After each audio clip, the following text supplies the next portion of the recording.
All right. Hello, everyone. Peace of Christ to all. We are live on air again, but this time with a new look. I hope you guys like it. Uh, uh, Today we are going to speak about, there's some people they convert into, or let us say they join anything without knowing what they are joining. And in our case today, we are going to speak about Islam. And this is my specialty, so there's nothing changed there, right? I mean, nothing strange there. When somebody he convert into this religion, the first question you ask yourself, like, do this person really know much about this religion, or he know nothing? By the way, if you like to have a question with us, even if you cannot join us in Hangout, we have other option. You can go to my page in Twitter and you can post there your question, and it's going to appear in our screen, just to let you know. As you see, this is post in my page. This is why it's showing in the screen. So you can do the same if you want. And people will know that's what's your question, and I will see it at the same time. So if you have any question, please feel free. Either you can click at be part of the conversation. You can click there over the video and you can post your question. I will see it and I will answer it. Or you can post in Twitter, as we said. And let me put my Twitter for you.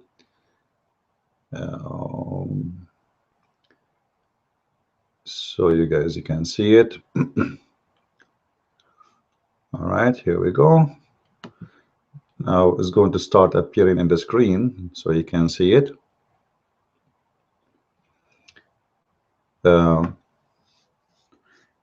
like as usual, we are open for all kind of questions. For me, there is no need for me to prepare for a topic. However, today we are talking about before someone he convert into any religion, isn't it the first thing you should do that you should know what you are converting to? Literally.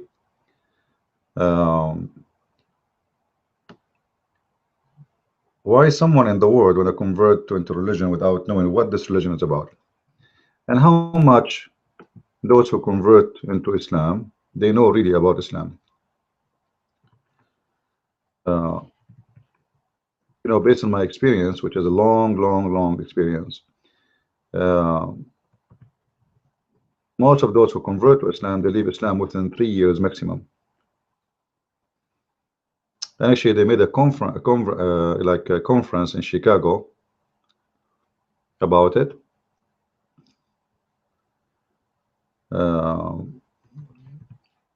And in the speeches, they were trying to find the reasons why people are leaving Islam very soon after they convert.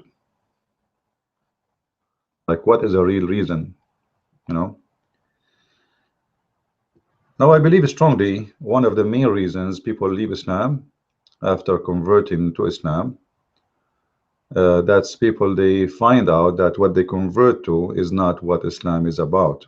Or let us say, this is not what they converted to. All of us, we know that Muslims, they have no problem to lie in order to promote their religion, and that is not an issue at all, And then after you convert to this religion, you start noticing that this is not really what you thought Islam is about. Then what you really, what you thought Islam is going to be. Like the first thing Muslims, they say to you, or let us say the most attractive thing for Western, and I say Western specifically, uh, that Muslims, they provide you with a new lifestyle. And I say yes, a new lifestyle, because simply when you became a Muslim, uh, the Muslims will take you in within their community, and you will have different lifestyle. Now, what is the lifestyle of the Muslim community? You see, Muslim community, as any community, there is two kind of lifestyle they have. They have lifestyle of the good one, the perfect one, the nice one, to the brothers and sisters specifically, not to the strangers, not to the foreigners, not to the Christians and the Jews. And you know, the real face of a Muslim, which usually different from the one he show in the mosque. And this is like the hypocrisy is exists everywhere, exists between Christians, exists between Jews, exists everybody. Like, I mean, you know, some people, they claim to be something and they are something else. That's not really something new. However, Western in general, they have a kind of lonely life. You know, the child, he grew up in his house. At the age of 18, his family, most of the time, they say to him, well, you are by your own. You should find work and support yourself. You know, we will not support you no more. If you are a girl or a boy, it doesn't matter. You know, it's etc. And then you find yourself, by time you live alone, you grow up alone, and one day, you know, you find yourself, you are short of family, you are short of friends, then you are just living by yourself. Now, Muslims, they come with different style. They say to you, we are people of family, we are a community, we support each other, and it doesn't matter really if you are born of us or not. By converting to Islam, you are one of us. Somehow it's like a gang system. But the truth is that Muslims, they take, let us say, take care of you when you are a new convert. After you are, let us say, there for a few years, you are no one, and they will start, dumping you easy and fast. There is two ladies I remember. Somebody saying many young girls convert because they fall in love with Muslim guy. They have no idea what Islam is about. Yes, this is true. There's Western women. They don't really care for religion. Those women, they care that they love this guy. Whatever his religion is, we will convert. This is true, but you need to ask yourself the question: why this is happening? Simply because, as we said, you live alone.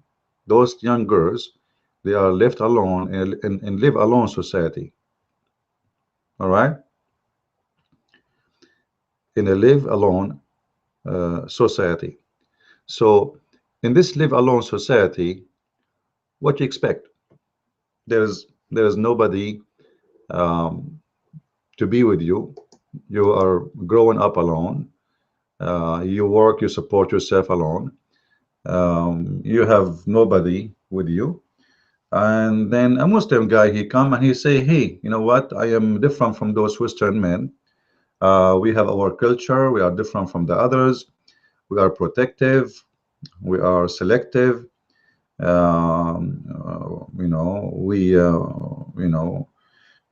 We care much for our women. As an example, like as an example, in a Western family, men and women, they work, right? And most of the Middle Eastern families, the man is the one who should work, the woman should stay home. But actually, by doing that, you lose your rights. It's nothing for free. You know, when you are saying to him, okay, you are the one who will take care of the house, a Muslim man, he have to ask for return. What is the return he want? That he is the super man of the house, and you are just there to serve. This is what it's mean really to be not working. All right. Now don't worry, we can show on the screen whatever we want to show. Like we can switch the screen always. So if we have verses to show, we can show. And if you have any question, please feel free. Either you can post it in Hangout, or you can post it in Twitter. As you see in the screen, those people are posting in my Twitter, which is Christ is the one, and then number one after it. You see it in the screen. Christ is the one, number one, you know. So you can post any question you have in Twitter, and we will see it, all of us, in the screen if you like. Or you can post your question here.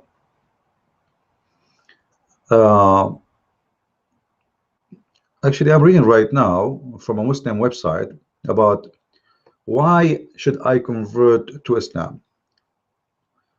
What does Islam have to offer me? And how can you guarantee for me that I will be saved in life after through believing in Islam?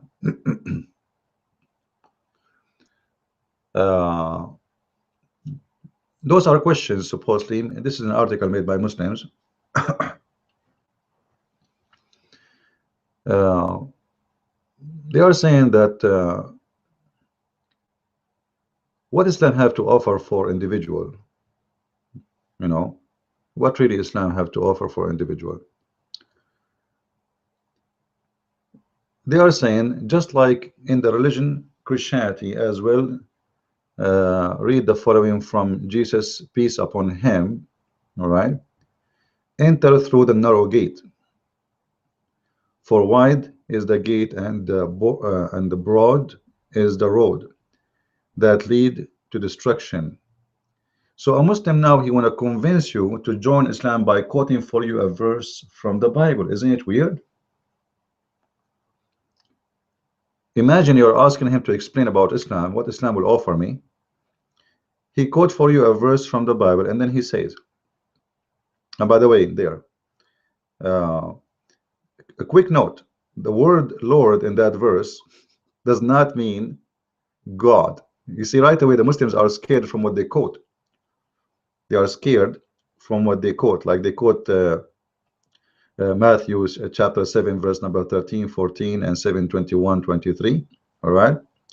And Jesus, when Jesus, he said, many will say to me that they, Lord, Lord, didn't we, etc. So they are saying, no, the word here does not mean God Almighty.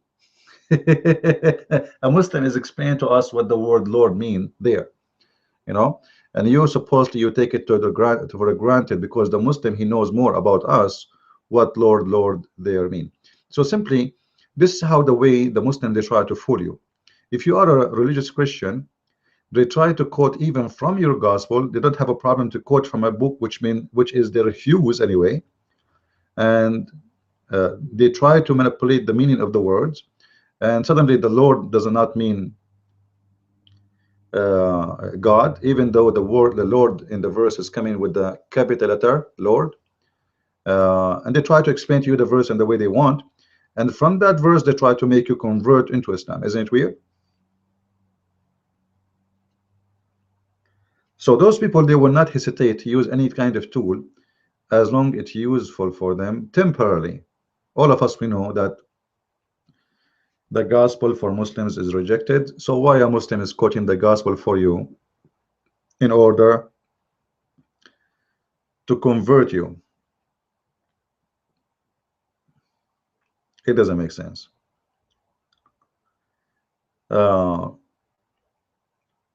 And then they say in their article,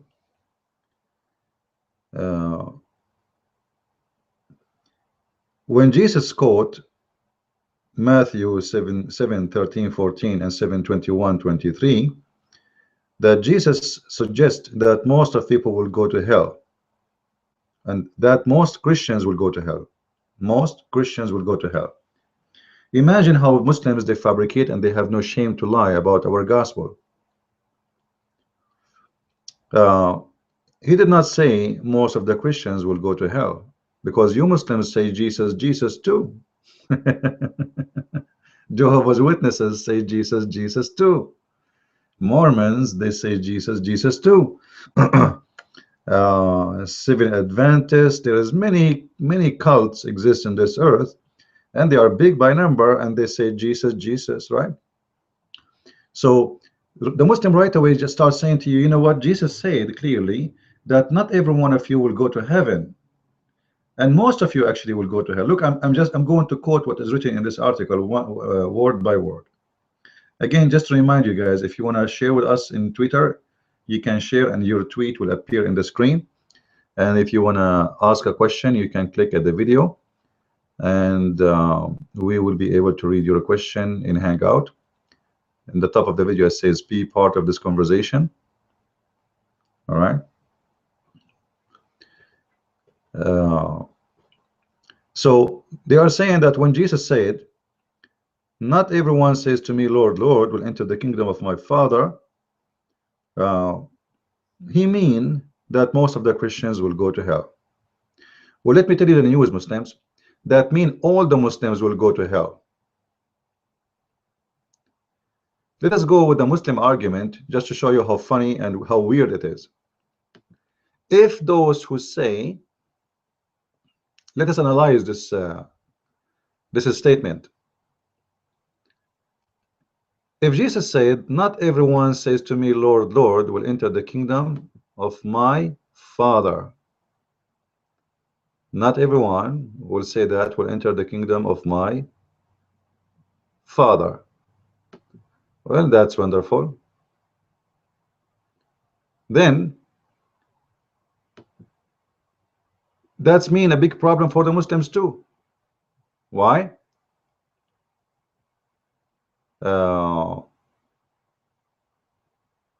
Not everyone says to me. That's mean many of those who says to me, Lord, Lord, will enter the kingdom of my Father. Correct? If not everyone says to me, Lord, Lord, will enter the kingdom of my Father, that's mean the majority actually they will enter, and there is an exception. Not the way they are trying to say to us, not the way they are trying to fool us and try to give false explanation for a verse they don't even believe in. You see how the Muslim deception work?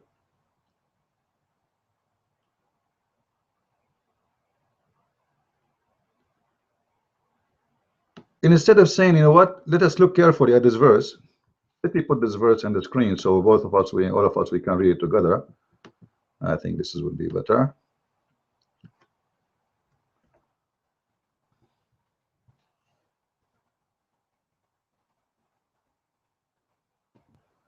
All right.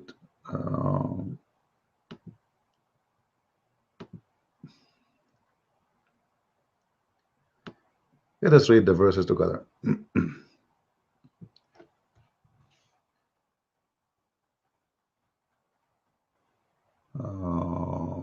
With no background.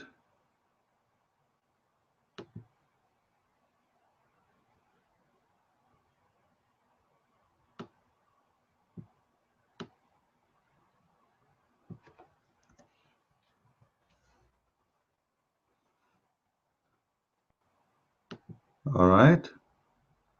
Is the verse clear for you guys? Let me turn off Twitter so we can read it.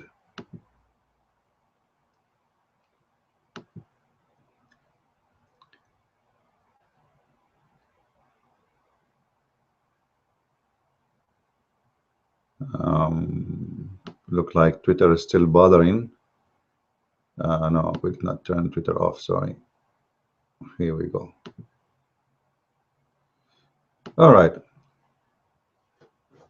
Let us read the verses together.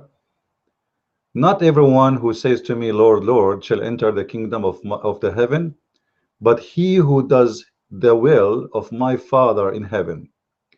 Many will say to me, let us first take the first verse. All right, the first verse. Not everyone who says to me, Lord, Lord, shall enter the kingdom of the heaven. Does that mean, guys, the most of the Christians will go to heaven? Oh, sorry, to hell or to heaven? If you think about it,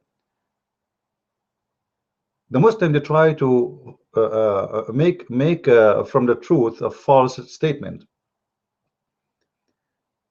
The verse saying clearly, not everyone say to me, Lord, Lord, which means all of you who say to me, Lord, Lord, will enter the kingdom of my Father, except some of you who say to me, Lord, Lord, like you. The Muslim, they switch it upside down. Yeah, Nelson, he's saying, Nelson, he's saying, don't call Jesus, Muslim don't call Jesus Lord, and they do not do the will of God. Yes, this is actually, this verse is, if Muslims are intelligent, but you know, the Muslims always, let us say, they hope that you are stupid. Muslims, they are hoping that you are a stupid fool and they can get away with their lies. So the verse actually saying clearly that the Christians, they are going to go to heaven, but not every one of them he will go to heaven. According to the Muslim article, it is the opposite. Jesus said, not everyone who says to me, Lord, Lord, and here they ignored. Is it the Muslims always, they ask us, show me one proof Jesus said that I am God, worship me? Aren't they? Here we go. The Messiah in two verses, they follow each other, saying 4 times that he is Lord, and saying that those who worship him, not every one of them who will go to heaven, which means the majority will go to heaven, the exception they will not. Now, because let me tell you what the majority mean. Majority of Christians does not mean someone who is born from a Christian family. Majority of the Christians is those who they are believers. All right, Muslims, they have different belief. Muslims, anyone who convert to Islam or born of a Muslim family, supposedly he's a Muslim. For us, we don't believe in this. Not only that, this is why Jesus said it's not enough to believe or not enough to say a statement. You know, Muslim, they say shahada. You know, let me change this to make it like fit with Muhammad's story. Imagine if Muhammad said, not everyone says to me shahada will enter the kingdom of my Father. It's exactly like this. But Muslims, they say the shahada blindly without knowing what this is mean, and they repeat it. Like, do the Muslims even know what they are repeating when they repeat in Arabic? No.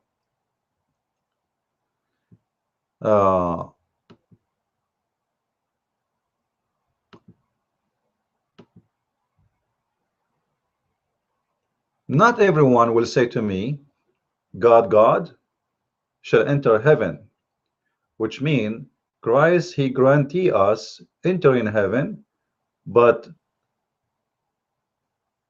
there is a condition. The condition is to be truthful, as simple as that. As simple as that. If you are not truthful, Jesus do not know you.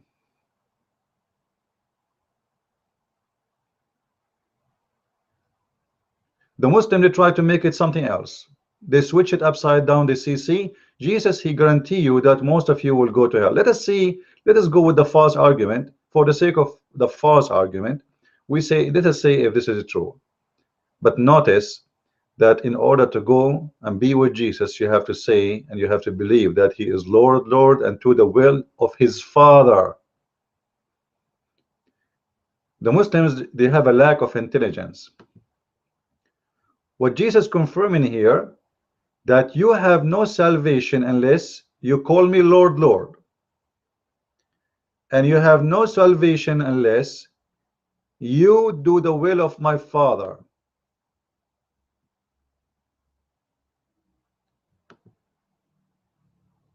So how dare you Muslims to use such a verse, which is a very, very powerful one, proving Islam to be false?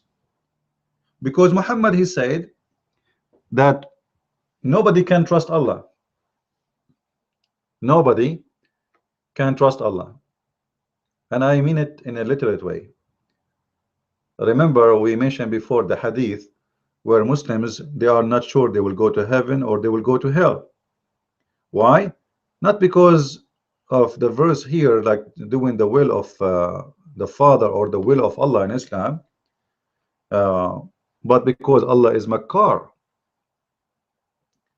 Allah in the judgment day, or let us say Allah actually before he created you, and we mentioned this hadith before, uh,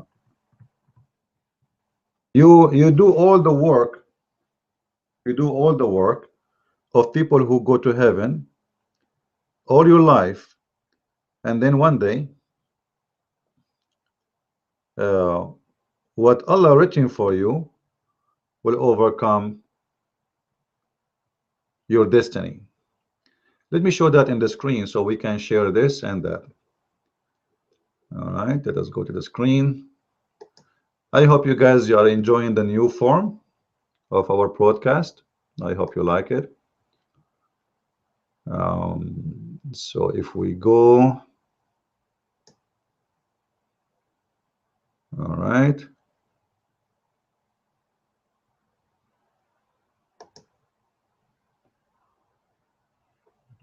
I hope the hadith is showing good. I will make the screen, make the text bigger. All right. So if you read with me here, you will see something very, very clear. Allah in the Quran, or Muhammad supposedly, is saying, and this is the word of Allah at the end of the day, supposedly, and a person, by Allah, Muhammad, he swear, a person among you, or a man, may do deeds of the people of fire till there is only a cubit or an arm breadth distance between him and the fire. So now what happened here?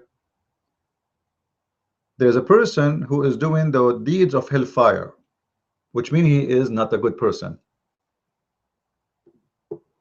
All right, he is not a good person. He is a very bad person. Almost he is going to go to hell. He is at the door, almost there, like a distance of an arm. This is how close you are. Then what is written by Allah, the destiny, which mean, like, you know, if you read the hadith from the beginning, you will see the angel, he will write your destiny when you are inside your mother belly, according to the hadith. So what is written by Allah will take over and then will proceed. What is proceeding? What is written by Allah? What is written by Allah? Your destiny. And then you will switch upside down, and you will do the deeds of people of paradise, and then he enter it. You see it with me? Then you will do the deeds of paradise and you will enter it. So you are doing the deeds of hellfire all your life, and now suddenly you are going to go to heaven. Why? Is that because you did good? No. Is that because you are good? No. Because what Allah wrote for you, Allah before he created you, he wrote your destiny.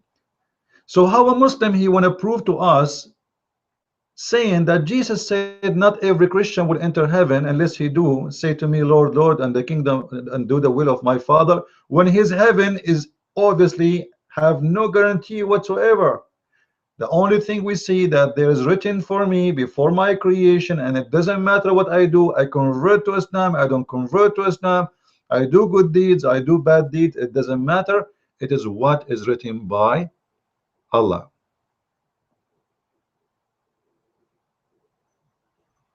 All right.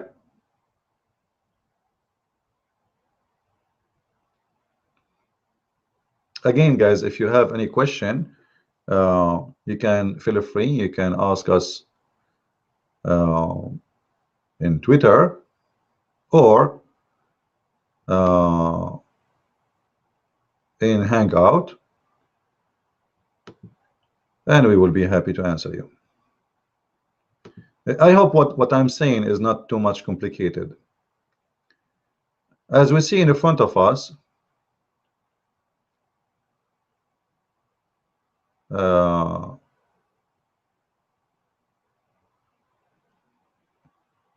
we have the statement of Jesus and we have the statements of Muhammad.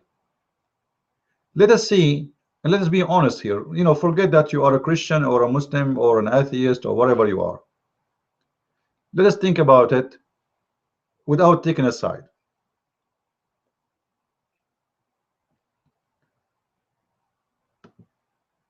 Jesus said, not everyone says to me, Lord, Lord, will enter the kingdom of my Father.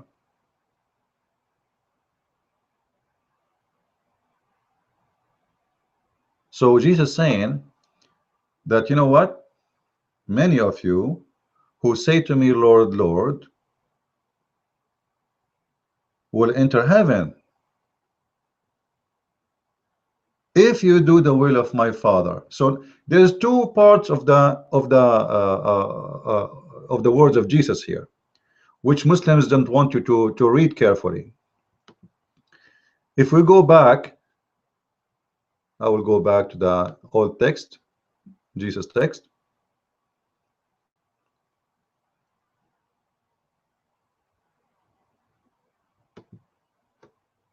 Not everyone says to me, Lord, Lord, but the one who do the will of my Father. All right. So now what we have is, you have to believe that Jesus is Lord, Lord.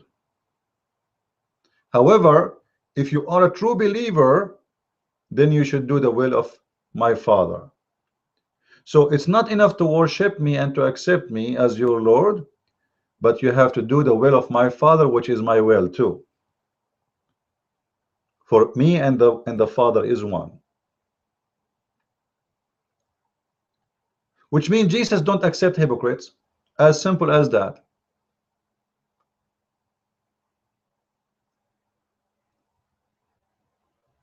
In the Quran, the story is different. In the Hadith is different. Muhammad is saying to you, you know what? It doesn't matter. You convert to Islam, you don't convert to Islam, you do always the good deed. You kill the Christian, you kill the Jews, etc. And supposedly that will give you a reward. And suddenly what is written by Allah for you is going to take over. Which means in Islam there's no guarantee. It's a game. Allah playing it alone. You are not part of it. You see, when we play chess, there's two players. Imagine the chess game of Islam. Me and Allah. Let us say, God forbid, I am a Muslim. God forbid. And we are playing chess. In the case of Allah game, Allah do the two movement, not me. Because the last movement is what Allah do. Are you getting my point? It's not really what I do. He will, you know, in the middle of the game, let us say in 70% of the game, I am playing with Allah, and the last 30%, which is the most important, Allah take me away and say, don't stop the playing, I will play for you. So Allah play with himself, and then Allah, he decide if he will make me lose or win. This is the most stupid religion ever you can imagine. Are you getting my point?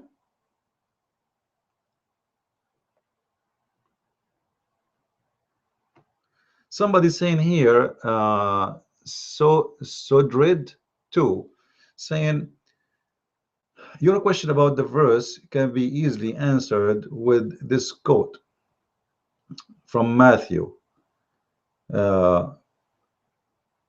People draw night into with their mouth and throw me with their lips, but their heart is far from me.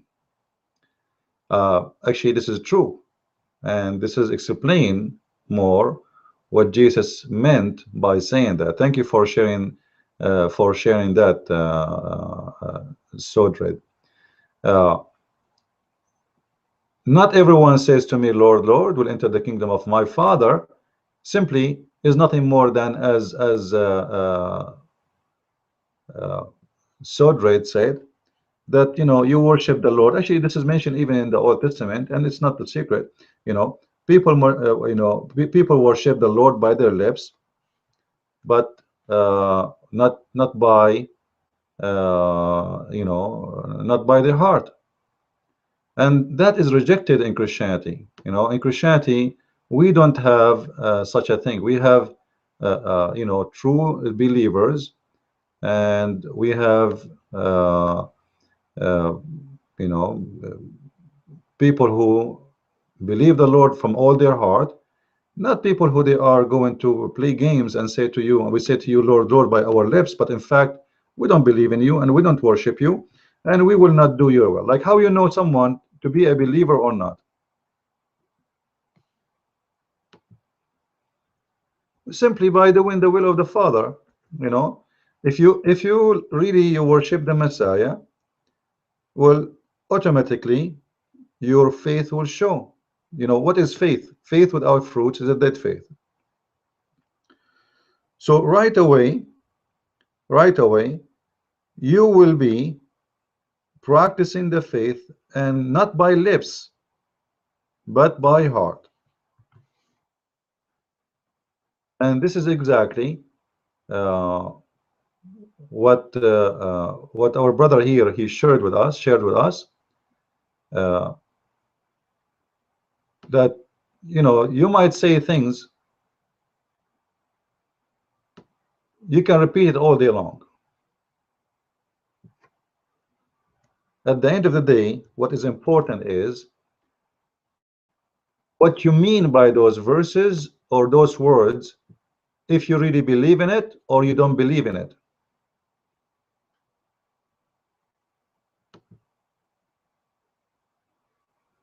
We have the verse which our brother here he shared with us. I want to say thank you again for sharing it. Very beautiful.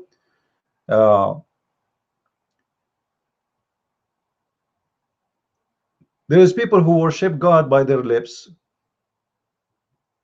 and they honor me with their lips,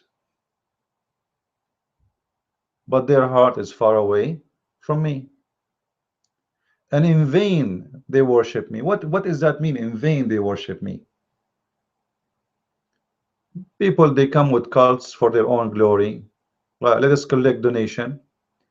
I will create now a false church to be a leader in a community, but my target really is not about God.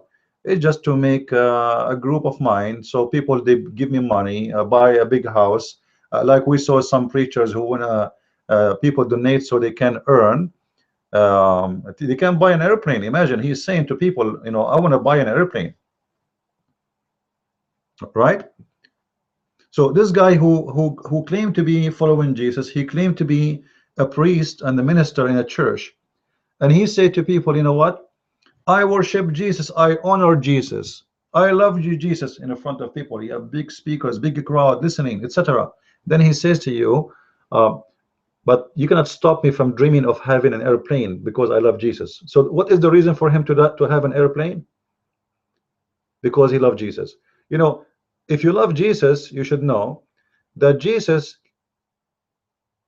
said clearly, you cannot worship two lords. You have to choose which one is your God, either money or him.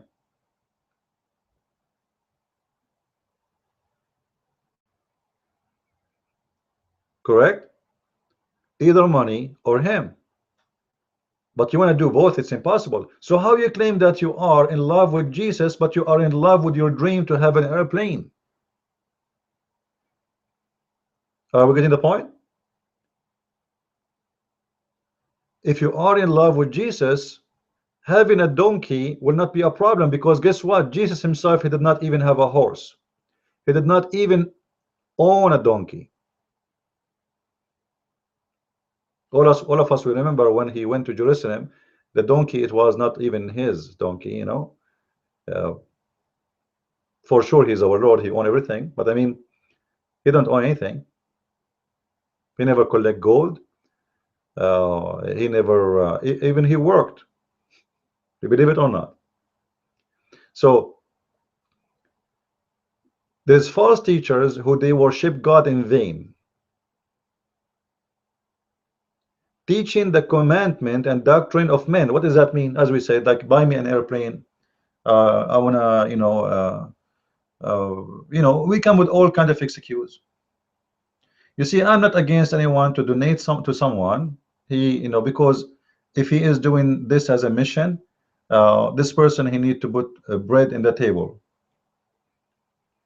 So he do help us, then we help him. But there's a huge difference between you put bread in my table and putting gold in my table. If I am asking for more than what I need to live, that's mean I'm not working for the Lord, I'm working for my gold.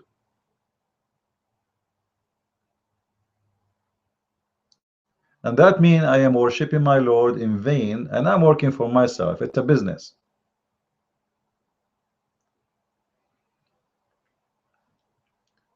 For me, I always try to do as much as I can. Even like now, I was really working all yesterday to prepare this thing for us, so we can work with it for our broadcast. But I'm happy I was able to do it, and it's successful. And this is a software I bought a while ago, actually. It's for live podcast, etc. However, you can take the money and you can spend it in something. Let us say you can buy a big screen TV with it. You can watch nice movies with it. It's expensive. Or you say to yourself, you know what, there's something more important for me. I'm going to buy this software which can be very helpful in order to use to serve the Lord. So either you worship the Lord from your heart and always you put him in your mind in everything you do. Now, it doesn't mean we are not sinners. Remember, we are sinners. We are sinners, and the Lord, he knows that we are not perfect, even though he said, be holy like your Father.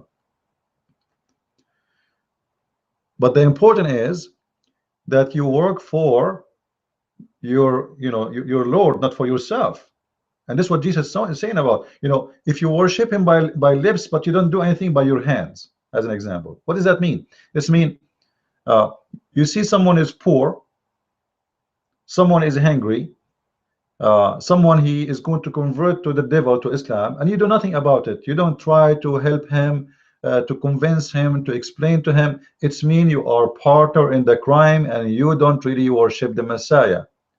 For you witness a crime and you did not do your best to stop the crime.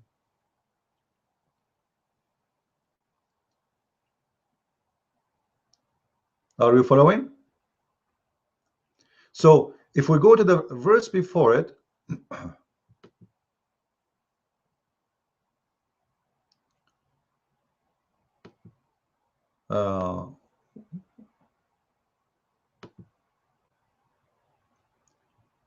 actually, I love this verse. I advise all the Christians, when a Muslim speak to you, like they say to you, show me one verse in the Bible where Jesus said, I am God, worship me. I'm sure all of you heard Muslims saying that, don't you? Show me where Jesus said, I am God, worship me.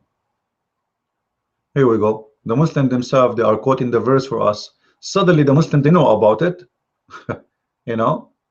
and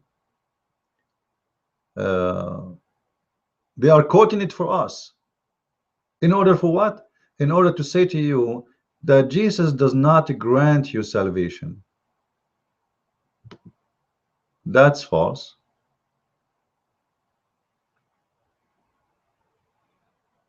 Actually, Jesus, he grant me salvation by saying, not everyone, but the one. Which means he is granting me salvation, and all what I need to do is to listen carefully for what he said. If every one of us says to Jesus, Lord, Lord, and every one of us do the will of his Father, We are granted salvation, and the verse in the front of your eyes. But you Muslims, none of you say Lord, Lord to Jesus, and none of you do the will of his Father, which means you are granted hellfire guaranteed, for you are missing two things: worshipping the right Lord and calling his name, and doing the will of that Lord, and you are doing the will of the Satan. Did we give a good answer, guys? Is the answer clear?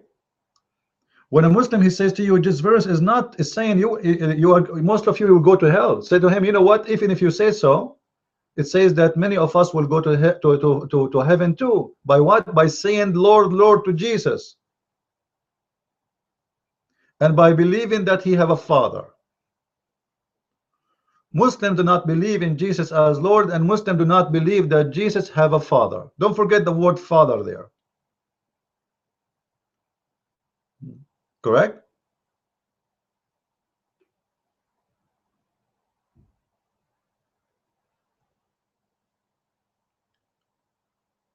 And yes, in the Quran, chapter 3, it says, وَمَا مِنْكُمُ إِلَّا وَارِدُهَا. None of you, but he is going to enter hellfire. None of you. No exception.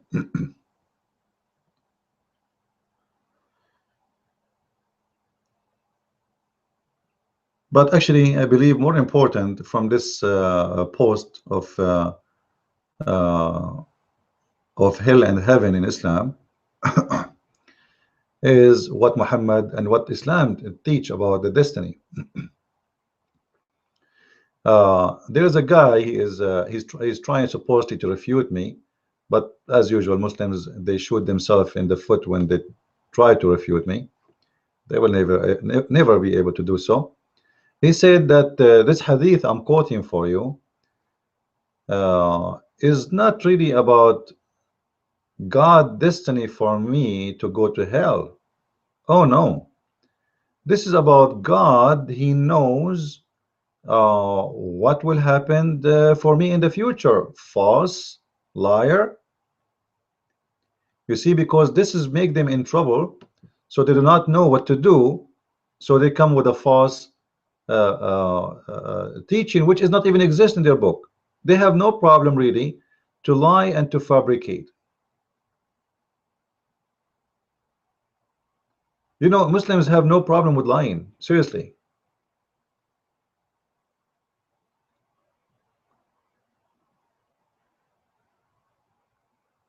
If your Quran saying clearly, and if your prophet saying clearly that what is written by Allah will take over, what do you mean know in the future? You see how hypocrite they are?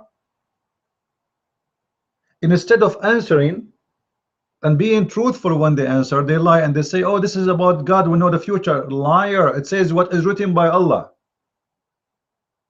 You are doing the will of Allah all your lifetime, and then what is written by Allah will take over. And this is why I say Muslims are people with no dignity. I'm making this the screen big so you guys can read it better.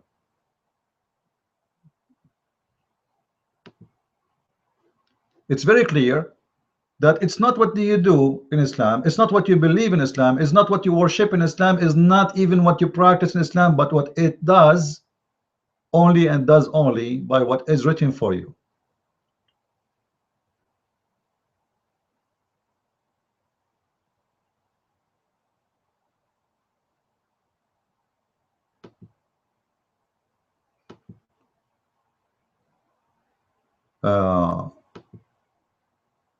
Do we have any Muslim here have any question?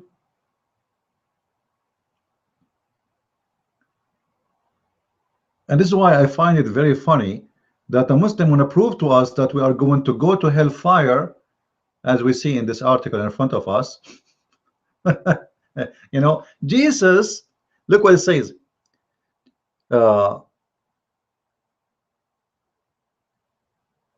The word Lord, look here, they try to fool us. They explain suddenly a Muslims became expert in our book. You believe it?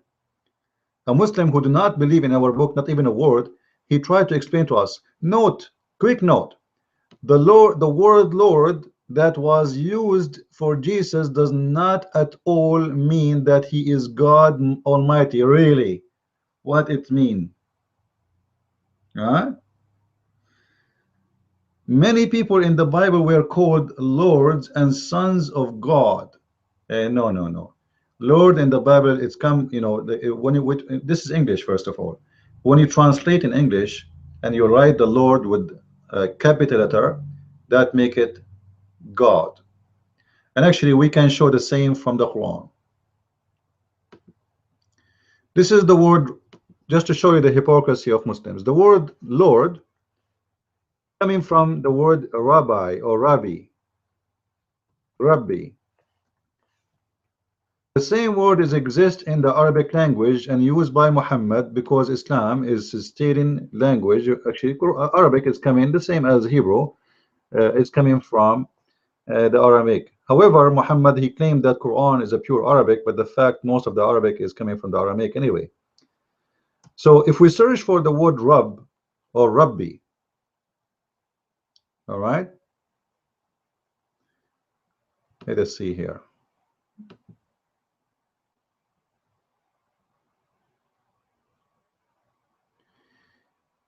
You see the word here, Rabbihi, Rabbihi, his Lord. Let us see the translation of the word Rabbihi, Muslim translation in English, not my translation. Look with me here.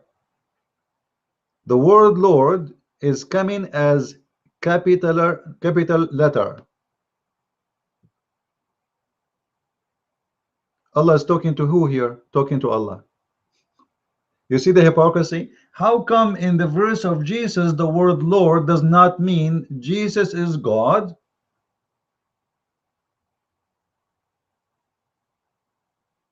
And it's coming in capital letter, but in Quran it's coming as God. I will show you the same word actually in the Quran, which is Arbab. Arbab is coming from the word Rabb. Arbab meaning Lord. Let us see. Here we go. Chapter 3, verse number 64. This is the word Arbab. Arbab mean lords. But doesn't matter really if you say Arbab for one or many. And I will show you an example here about worshipping Arbab. اتخذوا أحبارهم ورهبانهم أربابا من دون الله والمسيح. For sure the translation here is wrong, and I will explain to you why. However, this is chapter 9, verse number 31. If we go and click on the translation, we will see the following.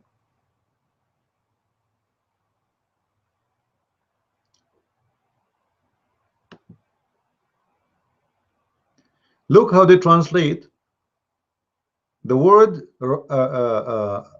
al-arbab. It became lords with a small letter. Do you see it? Do you see it, guys? It became lords with a small letter. It's not capital letter no more. So you see the fabrication of Muslims.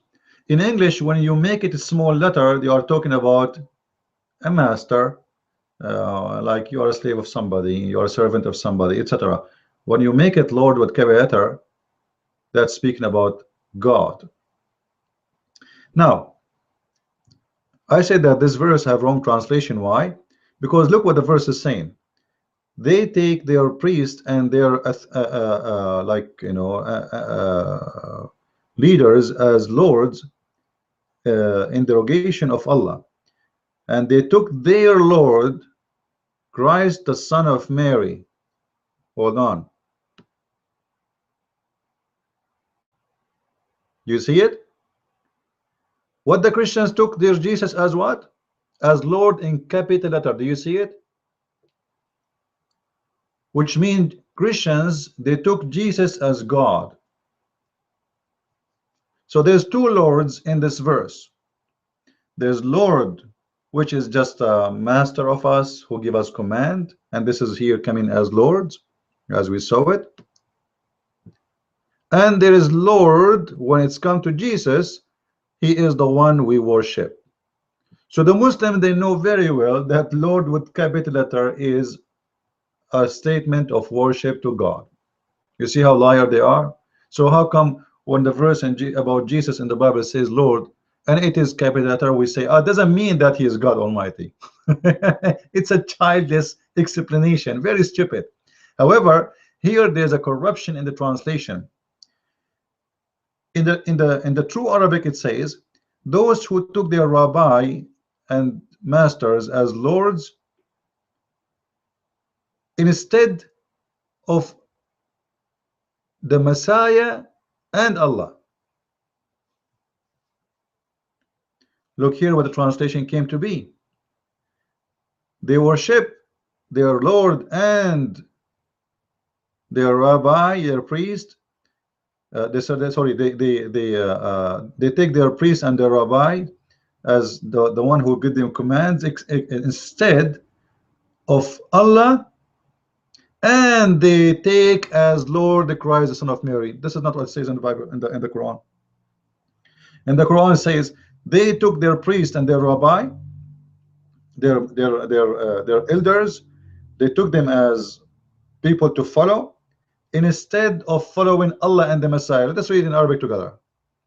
That's why I say when you read Muslim translation in English, you miss a lot. اتخذوا أحبارهم ورهبانهم أربابا من دون الله والمسيح ابن مريم. And I challenge any Muslim to be honest and translate on honest translation, and you will see the disaster will be shown right away. They took their rabbi and their monks as gods. And here actually rabbi, arbab, is coming, let us say, it can be for God, it can be for the one who is in charge. However, all of us, we know that the reason I say as someone in charge, because we know that the Jews and the Christians don't worship their monks, right? So the word here must be saying they take them as leaders. You know, they are in command, they are in charge. It's not God in charge, it's like they are God. Min dunillahi wal masih. The word min dun in Arabic mean instead. Like they are taking those rabbi and the monk, the rabbi and the monk, as we see here, they took their rabbi and they took their monk as lords instead of taking Allah and the Messiah. Which mean, if you read it correctly, that means you should take Allah and the Messiah as your Lord, not the rabbi and the monks. But the Muslims in their translation, they come with different translation. They switch it upside down, and look, this is why they are coming with the two bracket, because this is a very confusing verse for Muslims, because obviously it says that you should worship the Messiah. This is why you see here this guy, in order to save himself from being exposed as a Muslim, he says, you know what, they took their lords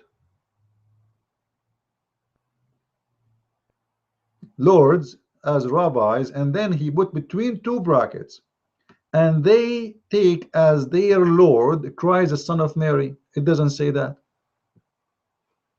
but they have to do it this way because there's a problem there. Because if those people, they are worshiping Jesus and the rabbis, it should be in one sentence. But what we see here in the middle, there is Allah. So they took their priests and their masters as lords instead of worshiping Allah and the Messiah. You see it?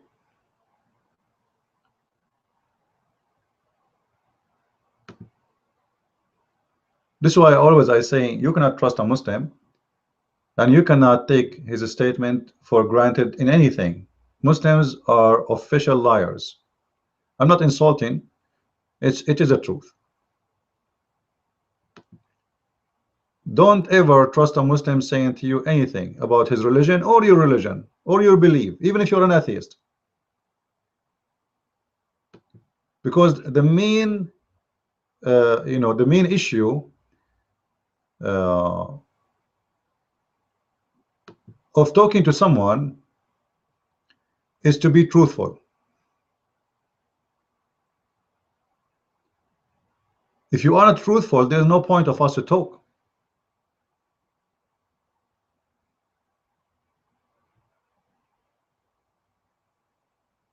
You know what I mean?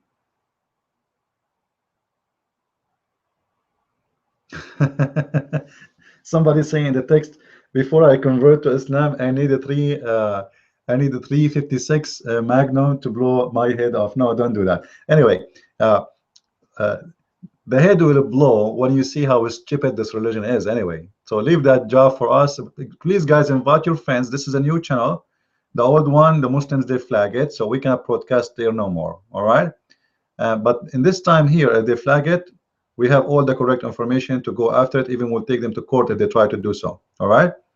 So ask your friends, please, to subscribe to this channel, the Arabian Prophet. All right. This is my channel, as you see. Invite your friends and let us. I'm trying to move those who from the old accounts, but it's hard to convince, to make them just to click and subscribe. And this is why we keep losing. Like for me, if you think about it, I should have by now at least 1 million subscribers. But the devil keep fighting me. Each time I get 1,000, 2,000, 3,000 subscriber, they take my account down. All right. This is why we need your help. Ask your friends in your Facebook, etc. Ask them really to be with us, to subscribe, to support what we do, because the devil will never leave you alone the second you stand against him. The second you fight the devil, he will not leave you alone. And this is something always you have to put in your mind. You see, this is my experience with life. When I am away from the Lord, money comes from everywhere. And I'm saying it, come from everywhere. I mean it. Life is a lot easier. Things is very smooth. The second you try to fix your life and you say, you know what, I don't want that, I want to be something different, I want to be something real, then everything will be against you.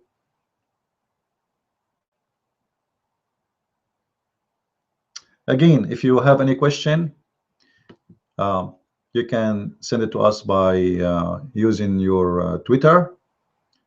As you see, Twitter appear in our page, and our Twitter is Christ is the one, and then you add number 1 to it. I will show it to you in the screen so you can be you will see it. Here we go. It's going to appear for you. So if you have a question, either you can do it in Hangout, or you can simply use a Twitter. Now, actually, I have a Skype there, which is Debate TV, and this is an option for you guys. You can record your voice if you like us to play your voice in our broadcast. But be sure that you like us to play your voice before you call us. And you can leave me a message offline, so we can leave those questions for the coming broadcast next time. This way, we can share together, and we can do better, in our show. Now, I call it show actually because this is what the English says, but for me, it's not really a show. This is a very important education, and I believe it's a very it's very important to share the truth, because there's many false teachers all over, and they claim that they are the one really who knows, and they are the one who will teach you. At the same time, they defend Islam in many ways. There's many Christian ministers, sadly, like James White as an example. They say things which is more powerful than poison, and I say it clearly. I saw it, and I said that in his face. I say it in, I'm not a person who speak in the back of anyone. I think by now all of you know me. Uh, if you say something wrong, I will be against what you said. It doesn't matter who you are, right? Uh, so be careful from those ministers, because simply they try to deceive you and they try to fool you. Like when James White he say Islam is not ISIS, this is a deception. When James White compare between the Old Testament and the Quran, that is a deception. This is a very, very filthy argument actually to hear from someone he claimed to be a Christian minister. You know what I mean? How you are a Christian minister and you compare between the Old Testament and the Quran and you say they are the same,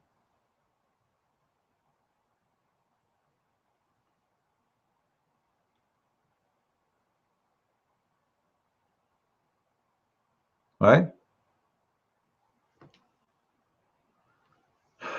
Uh,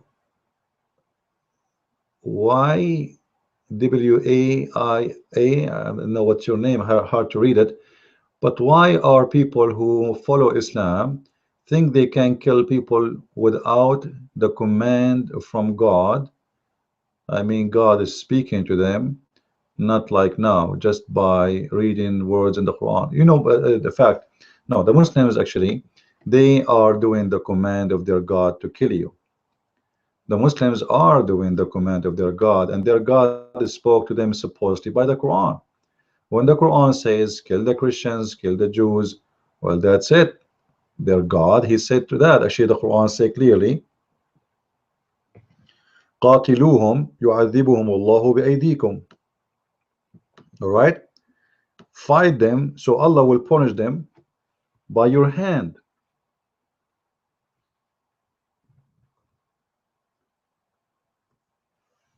So Allah, he told the Muslims that not only you will fight them, your hands, I'm going to use your hands to punish them, to terrify them.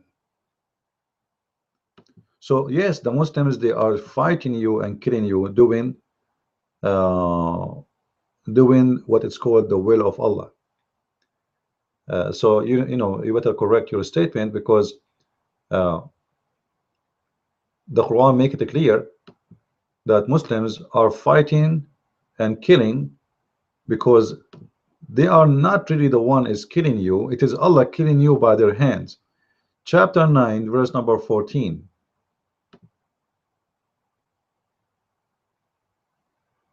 You see it?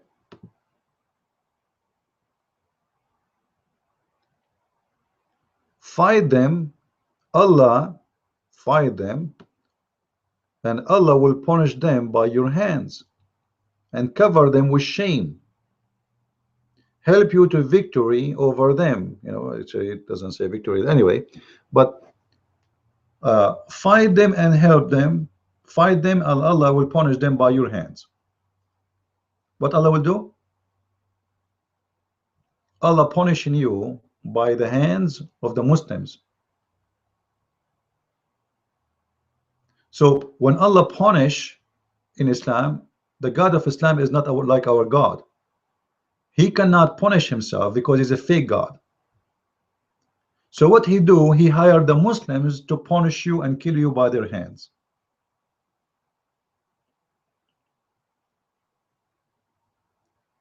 Are you getting the point? He cannot kill you. Allah does not exist. The one is making the statement there is Muhammad. He want to encourage his people to kill for his sake, because you rejected him, you refuse him. So what Muhammad have, except there's no solution except to say to you, you know what, I'm going to send my men to kill you, and they will punish you, and I will use their hands to make you suffer.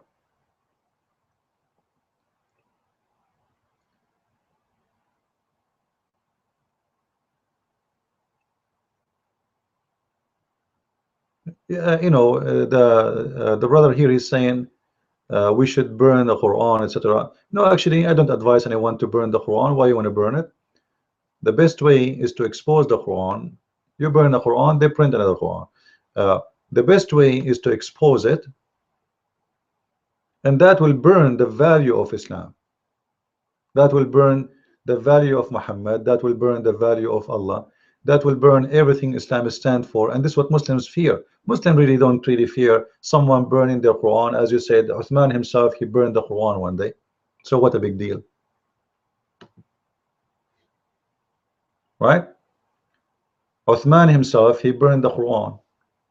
So what the problem? There's no problem.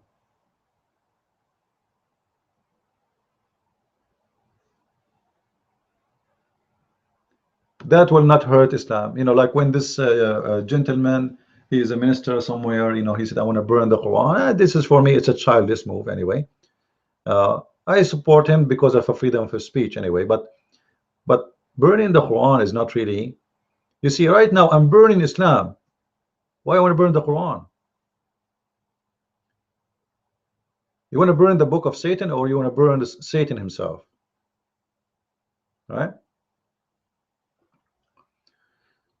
The Muslims really don't fear you to do violence with them. They fear you to expose their religion. Actually, violence, the Muslim, they like violence because simply they give them reasons to justify their violence, which is going to be done anyway. You know what I mean? Like, you see the Muslims right now, they speak about Israel.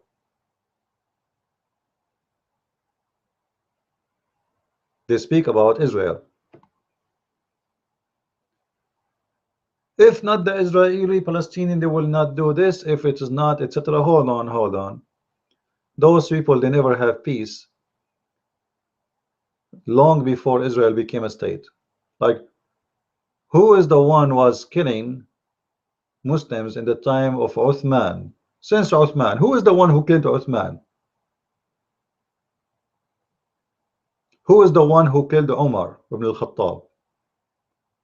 Who is the one who killed Ali? Who is the one who killed the children of Muhammad? I'm talking about the very high names in Islam. Those are the top names. All of those being killed by Muslims. All those names are killed by Muslims, are not killed by enemies of Islam. Muslims killing Muslims. So the Muslims always, they like, let us say, they like you to do something to give them a reason, because if not, that will make it hard for them to explain why they are killing you. What is the reason?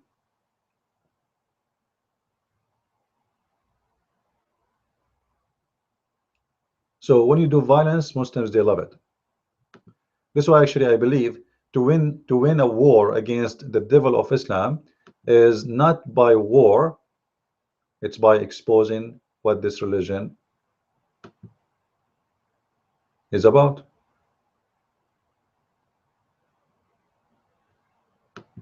And actually, I don't know if you know that most of those who fight Islam is the Muslims. Like, who is against establishing Islamic State in Pakistan? Muslims. You see, Muslims are hypocrite. They say we love Islam, we love Muhammad, we love etc. And Pakistani are very aggressive Muslims, but yet they don't want to have an Islamic State. They are fighting Taliban. Taliban inside of Afghanistan is fought by Muslims. Somebody will say to me, see, Islam is not fanatic, is not etc. This is lie. You know, Muslims, they don't want Sharia law to practice on them,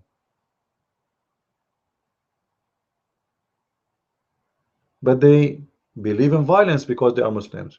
So they want to have their own version of Islam. Let us say they don't want it to be the same as Taliban, who forbid TV station, who forbid radio, who forbid etc., who forbid movies. They want an Islam which is easy. Islam the way it is, as Muhammad taught, they don't want it. They want a different Islam where women, they can go and dance, They want different Islam where, you know, we can even drink.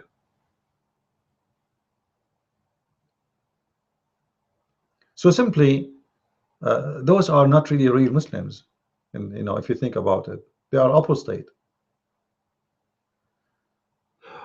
But Muslims just follow the words of a book, i.e., they are not sure of God's existence just by the words of the book. They were pagans before Muhammad, and they are behaving the same way now. They are believing in the book. They worship it. Okay, you know, first Muslims, they were pagans before, and they are pagans now. Nothing changed. Pagan. You see, the funny is, the Muslim, they say to you the word shirk. I'm sure you heard of it, right? The word shirk. You know what shirk mean? To associate God with God, right? To associate God with God.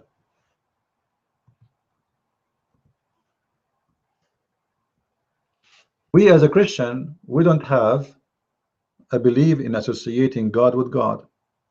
We don't. For we believe in one God, or what we believe is in the Trinity, that God, he can present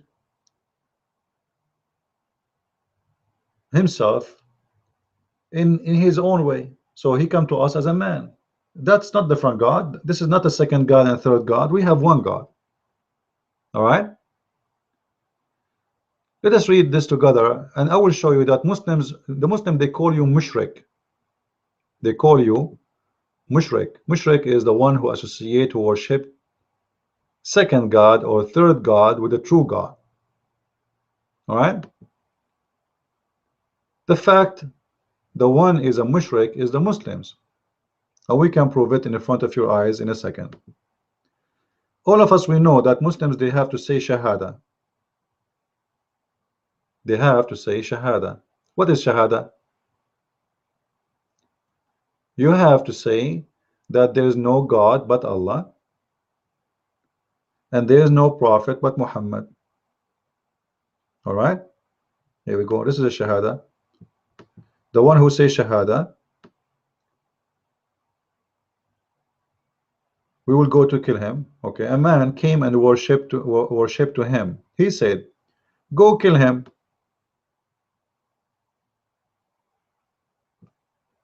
Why? All right. Why is that? Because he's worshiping the wrong one. And then he said, does not bear witness. He doesn't he bear witness la ilaha illallah, and there's none worthy to worship except Allah, and that I am the messenger of Allah? Did he say that? He said yes, he does bear witness on that. The messenger said to him, leave him alone. Hold on.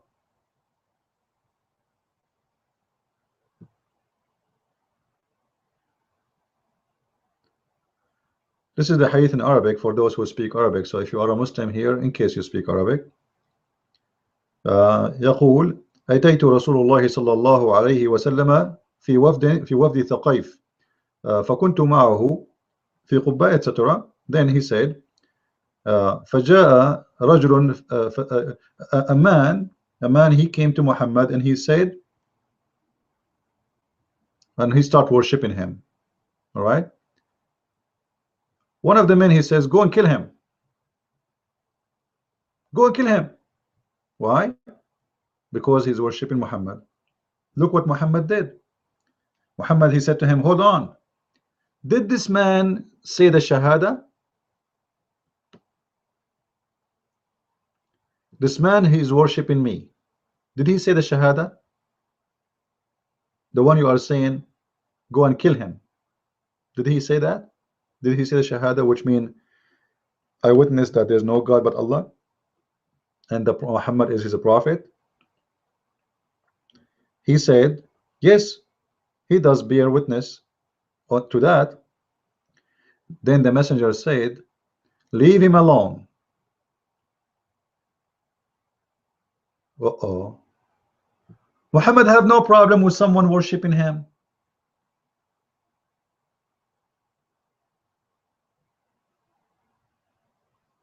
The man, he worshipped Muhammad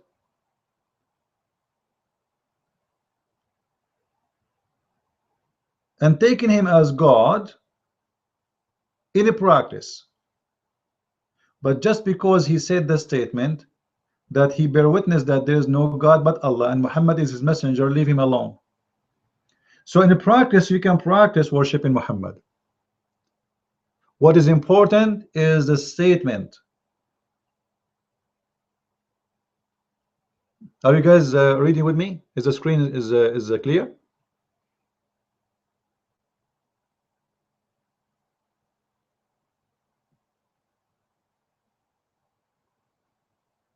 I hope it's clear for you. So a man, he worshipped Muhammad. Muhammad, he did not say to him, shame on you. He did not punish him. He did not do anything. The other man, he said, okay, let us kill him because he's worshiping the Prophet. Muhammad, he said, leave him alone. If this man, he did not say the Shahada, Muhammad, that man will be in trouble. But he said the Shahada, so leave him alone. And then Muhammad, he continues saying, he been ordered to kill who? Let us see Muhammad, he should kill who? Muhammad, he should kill only those who don't bear witness that he is a prophet and Allah is the God of Islam. So you have to associate the name of Muhammad with the name of Allah always. If you say only Allah, you are not saved and you will be killed. If you say only Muhammad, you are not saved and you will be killed. You have to say Allah and Muhammad, the twin partner of God, Allah and Muhammad. And as long Allah, we never saw him, we never know him, we never know who is he, that's mean Muhammad is the only God.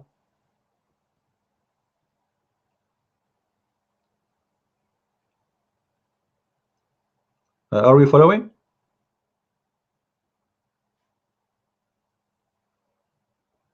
You have to,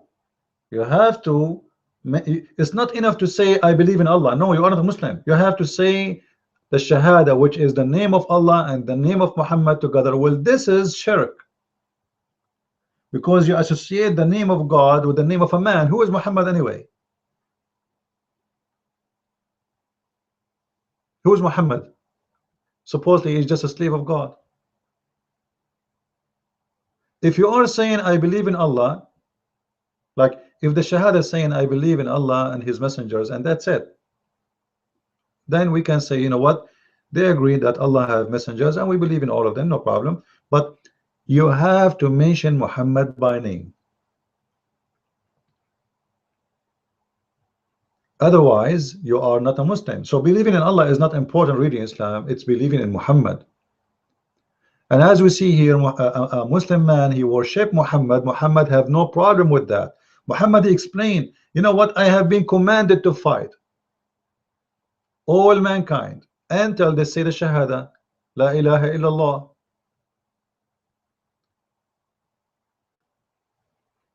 If they say it, you see, if they say it,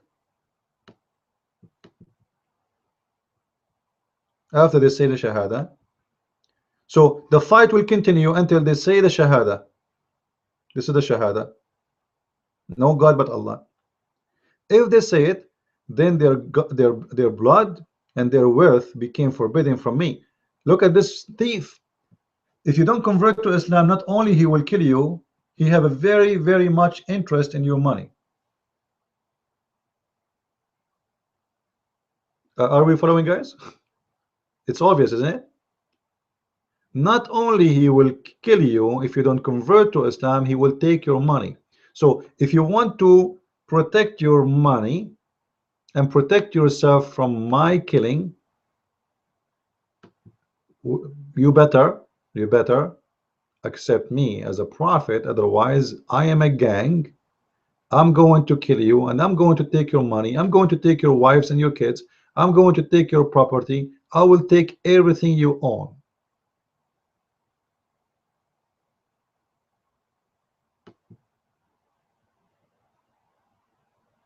You have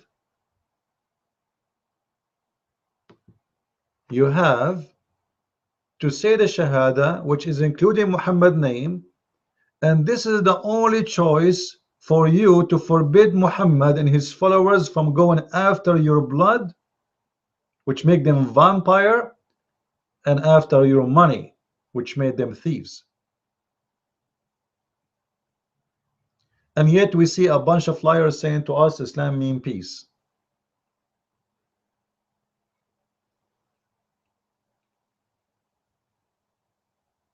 Right? We hear it always. They say to us Islam means peace, don't they? I'm sure all of you heard this many times, you know. Even George Bush, he said that. Obama, he says that. All of them. I never saw any of those people who work in politics did not repeat this lie that Islam means peace. Like, it's non-stop lie.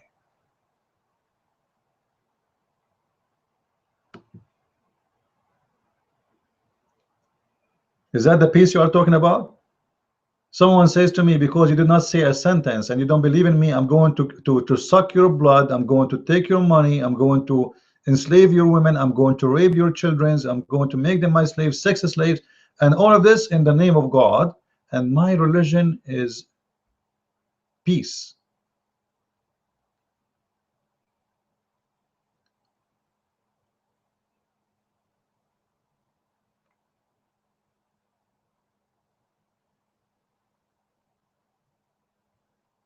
If you are a Muslim with us and you don't like what we are saying, by the way, I encourage you to prove me wrong. Seriously, I like to see a Muslim proving me wrong.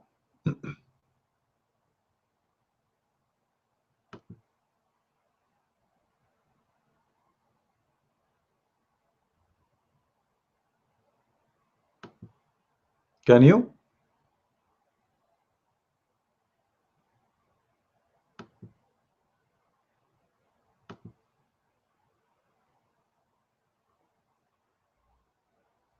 This is why actually, you know, I'm having a very hard difficulty to find a Muslim who is willing to debate us, because they know they are no match, and they know that his religion is a false religion, and what he can do. Like, seriously, what he can do. They can debate someone he know nothing. He is not educated. He have no idea what Islam is about. And they can come with all kind of false statements. And because you do not know, they can fool you.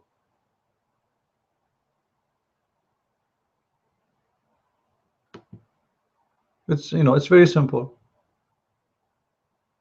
You know, when you do not know, anyone can fool you.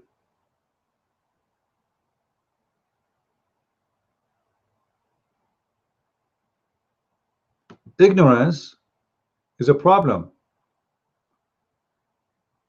And we have to face this problem. We have to ask ourselves, why am I ignorant? Why I do not know? Why a Muslim, he will come to me and he will try to fool me, trying to say I am the one who know your Bible more than you? Is he smarter than me, or he is fooling me? Or maybe because I am a fool anyway, and whatever people they say to me, I take it for granted. I decided that anyone can play games with me and it's okay. This is why we saw in this funny article Muslims they are trying to say to us about Islam. It's very funny, and showing us how Muslim they try and they work hard to deceive the Christians, trying to say to you, not everyone says to me says to me God. Jesus said he will enter the kingdom of my Father, which means most of you Christians will go to hell. As simple as that. When the fact this is the opposite. You have to say to Jesus, Lord, Lord, and you have to say to him, God, God, but this is not enough to go to heaven. That will reach you into the door. The key is in your hand, is to do the will of my Father. Isn't it Jesus said, I am the way? Did he? I am the way. What way Jesus present?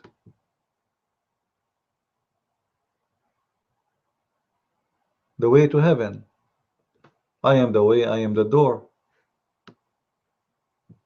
And the Muslim, they say to you, where Jesus said, I am God, worship me. That's funny. All of this, and they are quoting for us what Jesus said, and yet they ask you where Jesus said, I am God, worship me.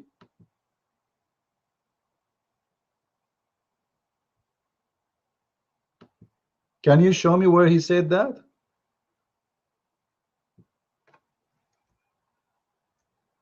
And then after you show them, they will say to you, oh, I know it doesn't mean that he is saying worship me. You know, he's saying like I am the door. If you believe in me, why you want to believe in him?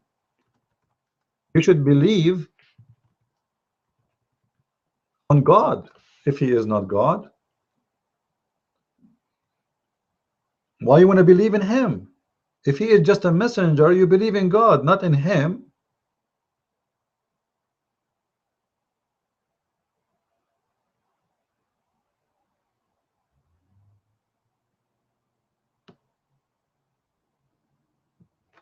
Right? In order to gain salvation, I need to worship God, not a messenger. The messenger is just a tool. As simple as that. He is a servant of God, and he is not even important. Servants come, servants go, and God stay. And that is the case of Jesus.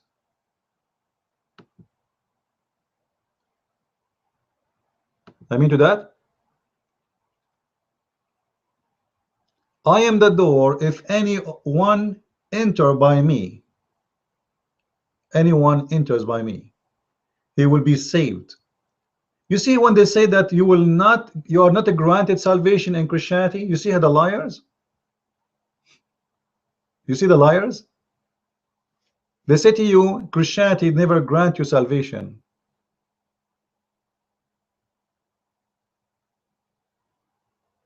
When the fact, Jesus said that clearly, you are granted salvation. And I am your Savior.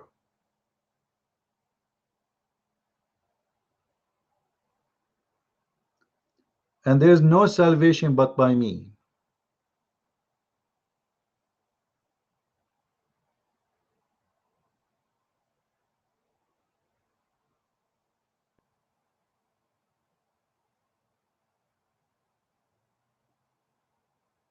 I wish we have a Muslim here to like until now we don't see any Muslim complain or don't agree, etc.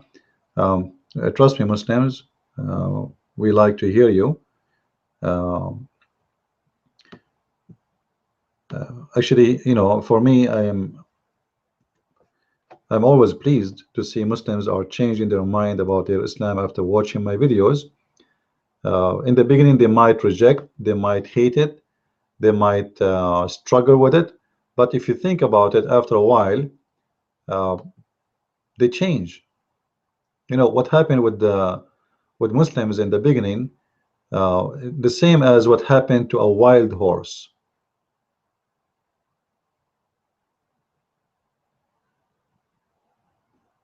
The wild horse, when you sit on him, like, do you know where the word sit,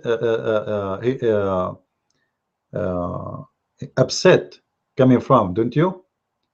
Upset is coming, as I learned from a brother, actually. You know, English is my second language. Upset mean is a statement used by the cowboy. So one day, you know, this term became a practical term in Islam. Sorry, in America. When you sit in the top of a wild horse and you are a cowboy, the horse will practice what it's called upset. You are up and you sit on him, and that make him upset. All right. So this is exactly what my videos do. It makes Muslims upset. He's like a wild horse who never practiced to be civil, who never practiced to be a loving person, who always practiced to be a violent man who believes in violence, and that will make him upset.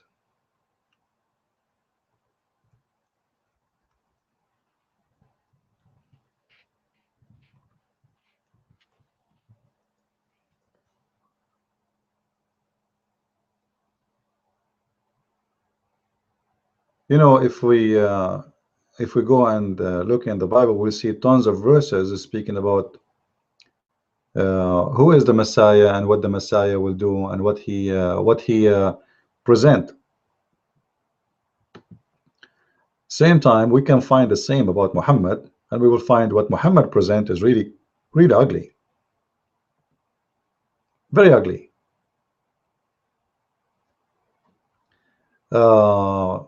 Mr. I wish you guys would change your name so I can use a name when I speak to you. WAIA. He said, nobody has read the Quran very well. Well, same may have read some pieces of it, but most of those have definitely not studied the Quran, the Sunnah, and the Hadith, and the teaching of Muhammad. Then they would have a different opinion. I really hope.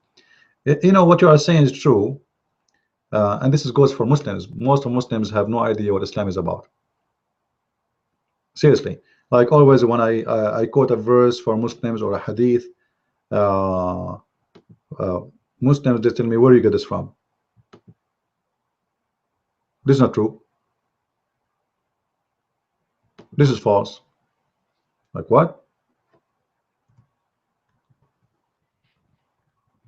Right away, they accuse you to be a liar.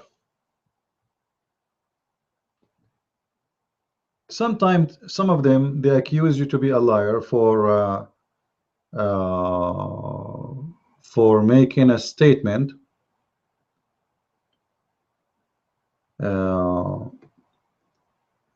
even though you know, I mean, they know that you are telling the truth, and some of them they get shocked. They never heard it. They have no idea where this is coming from, and they get shocked for real. So what we notice here, that there is some people, they really never saw anything about their religion. Most of them, they are born in certain way, in certain family who taught them how to pray, how to do things. You know, Islam for many people are very few things to learn about, and that's it. Like pork is forbidden. We should hate the Christians and the Jews. We should hate Israel. Death to America and death to the infidels. And you know, they quote for you some verses from here and there, and that's everything they know. They don't know really much about Islam. Like how many Muslims really they saw this hadith I just showed today about a man worshiping Muhammad. I will not be exaggerating if I say out of a million you might find one person, or even maybe less, maybe 1 in every 10 millions. Especially most of the Muslims do not speak Arabic. I think you know that, right? Most of Muslims don't speak Arabic. So how a Muslim, he will know what are you talking about if he don't speak the language anyway? He don't speak the language. And actually, this is why I say, don't ever trust even what is written in English is not even what is written in Arabic.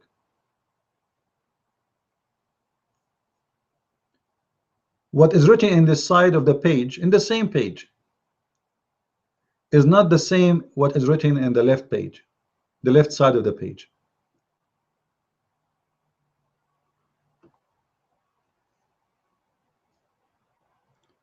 There is tons of stories.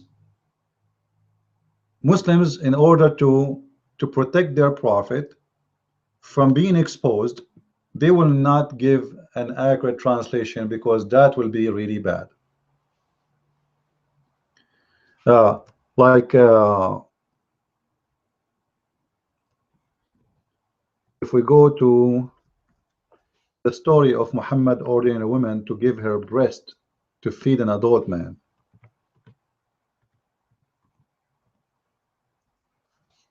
Actually, I never saw a Muslim translation is accurate. All right. Just to show you an example of false translations Muslims they come with, just to hide shames, the shame of Muhammad. If you read with me here in the right side of the Arabic, I know you don't know Arabic, most of you, but that's fine because we can look at the word as it is.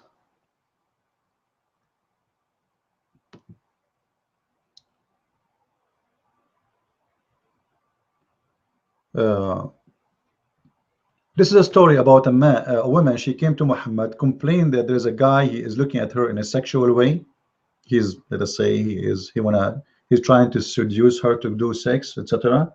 Or he is, you know, presenting sexual desire to her.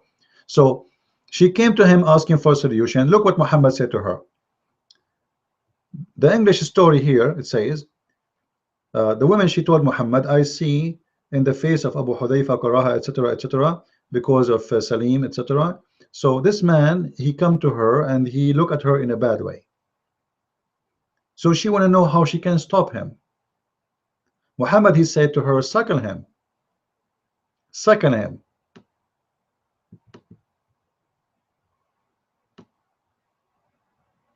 She said, how I can suckle him as a growing up man. Okay, until now it's good. But look, in the second line, the story changed. Allah Messenger smiled and said, I already know that he is a young man. It doesn't say that. It doesn't say the word young at all. Read with me here. قالت وكيف أرضعه وهو رجل كبير. And he is, this is رجل كبير. رجل mean man, the first one. This is رجل mean كبير, mean a man. كبير, كبير can come for old or big as size. So how I'm going to suckle him and he is an old man? رجل كبير is not here. It's about, you're talking about, there's no way she's talking about the size, she's talking about his age. Because simply, he is an old, he is a man, rajul. The second you say a rajul, it's mean you are an adult man. You are not a youth, you are not a teenage, you are not, etc. And he is not only rajul, he is an older, maybe he is in his 30, something like that. Then Muhammad, he answer, he says, قَدْ عَلِمْتُ أَنَّهُ رَجُلٌ كَبِيرٌ. You see, it's the same word. You see it? This one and this one is exactly the same. Just to show you the deception of and the translation. So how here this one translated as a grown up man, and how here this sentence, which is exactly as the one before it, as we showed you, translated as a young man. You see the deception?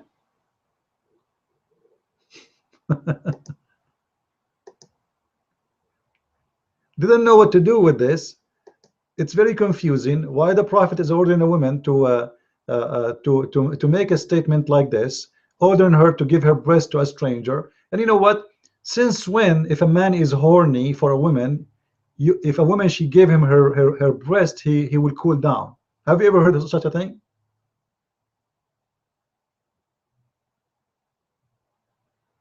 You know what I mean? Have you ever heard that if a woman, she gave him her breast, the man, he will cool down, he will not look at her in a sexual way? That's crazy. So the Muslims, they try to get away with it, and in order to do that, they have to come with a fabrication of the translation. And you know what? The Prophet said, the Prophet, etc. He did not mean this.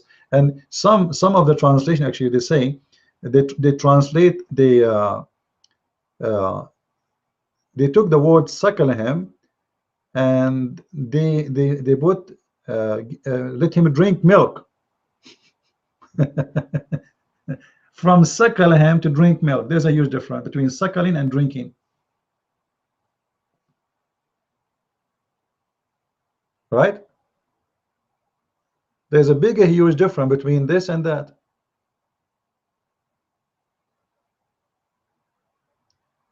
Again, guys, just to remind you, you can post your question if you have any to me, either in Twitter or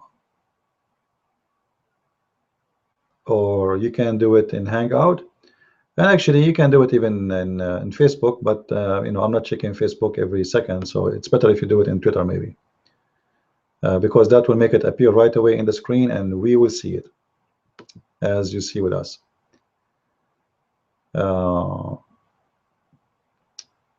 what you need to do is just post in my page, and that will make it appear in my timeline, and people will see your post. All right, do we have any question? But why do they try to cut the translation? Someone, please, like you, will eventually expose. Yeah, but how many people like me exist? WA, you know what I mean? It works. There's very few people who knows Arabic, and the majority of them, they are Muslims. And usually Christian or Arab Christians, they are not out speaking people because everybody fear for his life.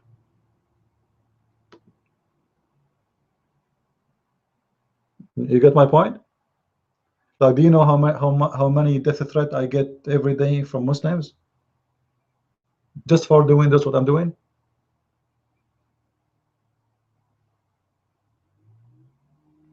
You know, so Muslim, they know that nobody really know Arabic except Muslims, and those few Arab Christians, they are terrified and they are scared for their life. So we can get away with anything we say.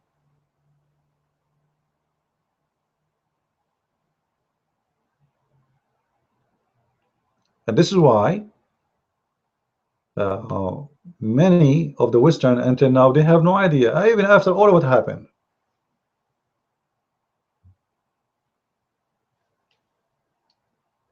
Until now, James White, a Christian supposedly who claimed to be Christian minister, a minister in the ministry it's called the Alpha and the Omega. All of you, you know about it, right?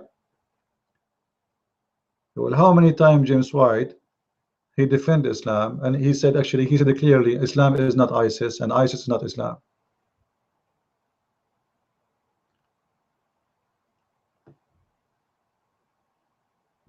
How such a such a person who claimed to be Christian, he come with such a conclusion like this? Like, where he get this from?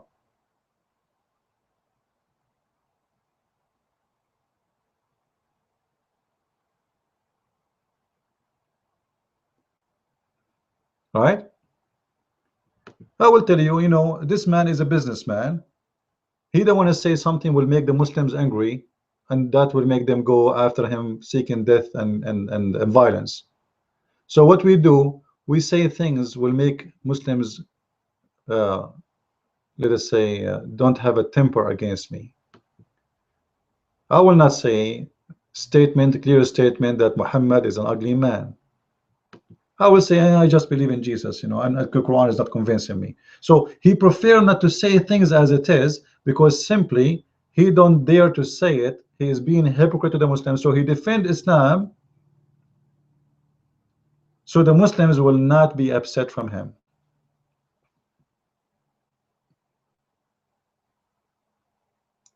Right?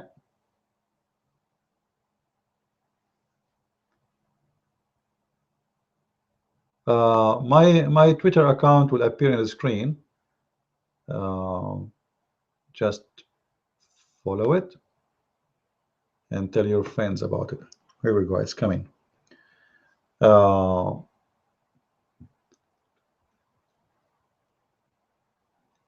This is why Muslims actually they invite James White to their mosque.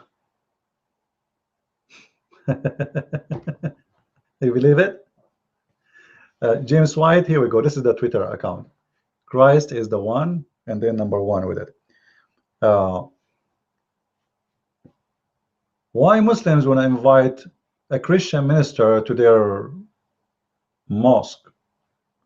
Why he is in, why they are in love with him?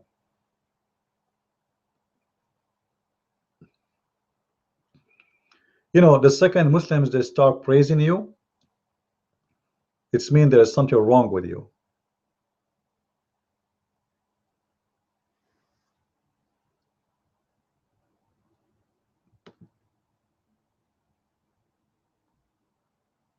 The second, Shabir Ali, he think that James White is a good man, and he say good things about him. That's mean there's something fishy. There's no Muslim is allowed even to say good things about non-Muslims, because all of us we are filthy. The Quran say clearly, وَإِنَّمَا الْمُشْرِكُونَ نَجِسٌ. Al-mushrikun, they are najis. What does that mean? We are filthy. We are filthy.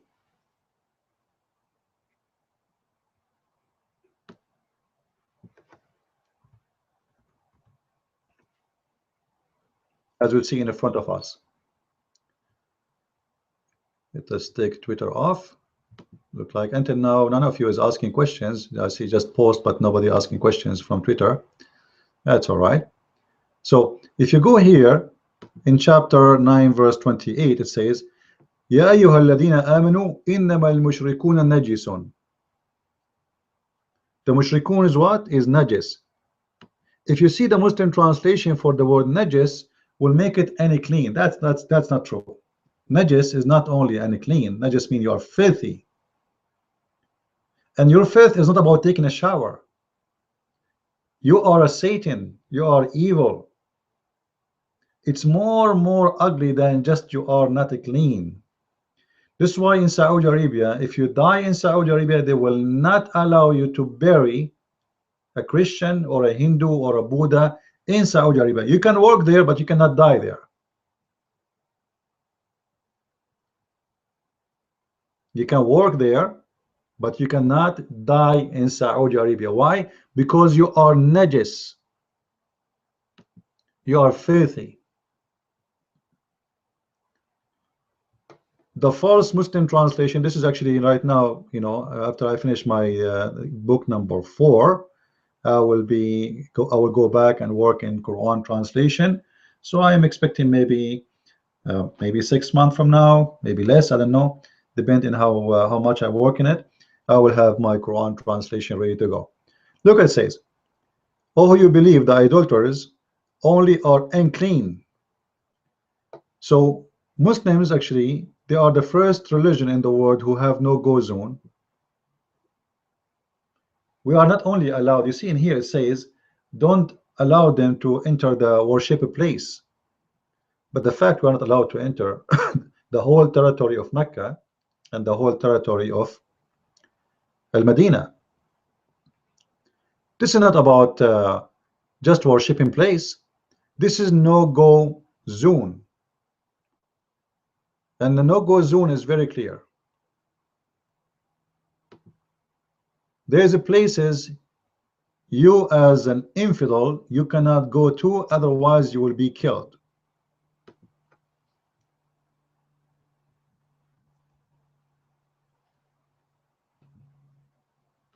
I will show you some pictures here.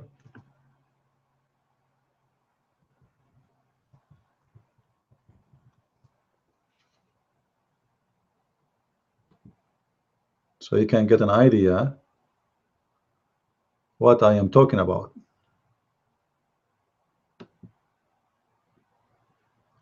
You see in the screen here, there's many signs, and those are all over the roads in Saudi Arabia for Muslims, non-Muslims. So if you are a Muslim, you have a way where it can take you to Mecca. It's okay. Mecca is okay for you. But if you enter that exit by mistake, you are dead and you are not a Muslim. You see in green, it's for Muslim faqat. It says Muslims only. In red, which means your blood will be shed. Non-Muslims, don't make the mistake and take that road.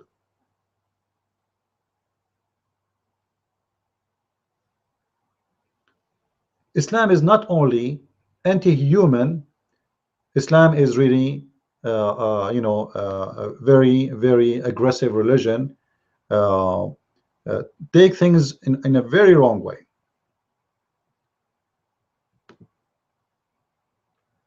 No go zone. If you are a Muslim, you are filthy. If you are not a Muslim, you should be killed. If you are a Muslim, you are we will kill you, we will take your land. This is what Islam is about. And this is why actually I said, let us call today our broadcast what you should know before you convert to Islam. Like what a person should know before he convert to this filthy religion.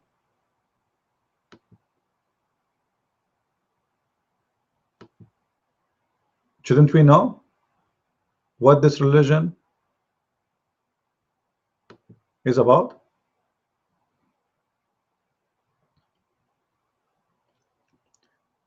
Actually, you see the verses in front of us from Matthew 15:8. You see how Jesus rejects people to worship him by their lips, right? But in Islam, Muhammad, he have no problem with you worshiping him by lips only. It's not really important for Muhammad to be a true believer.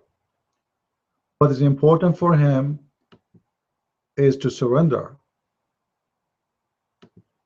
To be a believer, not to be a believer, who care?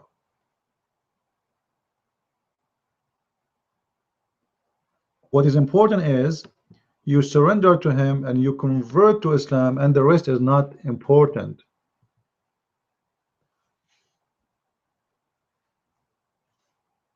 So actually there's something in the Quran. It's called al-mu'allafa qulubahum. Al-mu'allafa qulubahum is about people who Muhammad, he paid them money in order to convert to Islam. You believe it? A prophet of God paying people money to convert to his religion?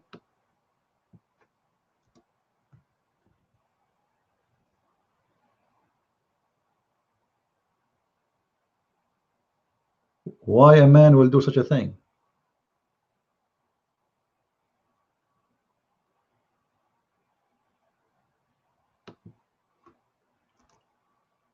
Why any man in the world will do such a thing?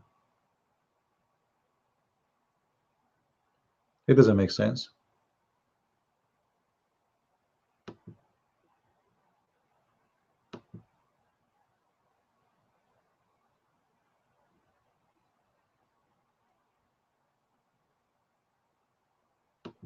But in Islam, everything is acceptable and everything is possible. What Muhammad he cared for is believers by lips, not by practice.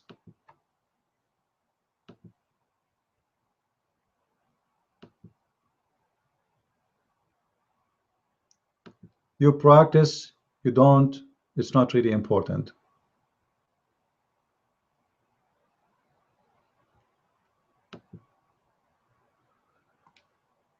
Any human is, and perhaps the word you were seeking for, any human. All right, thank you.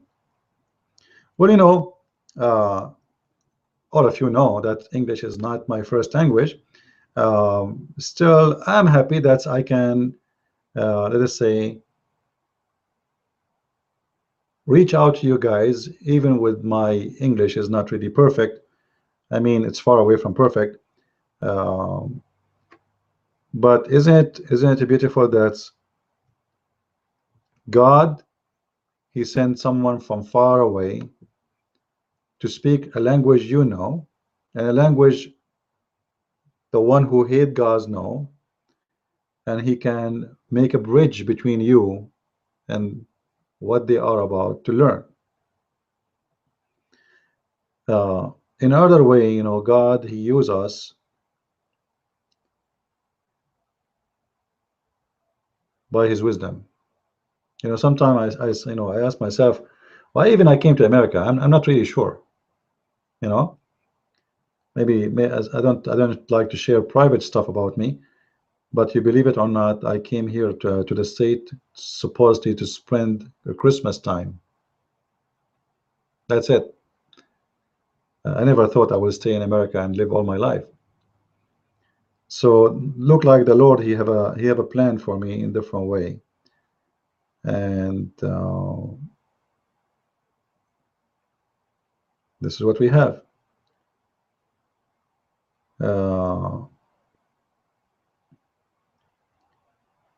If you go and use any Islamic translation, by the way,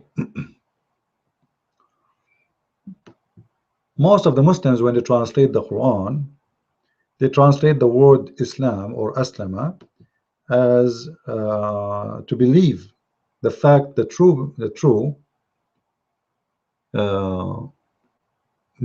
meaning of the word Islam is surrender. All right.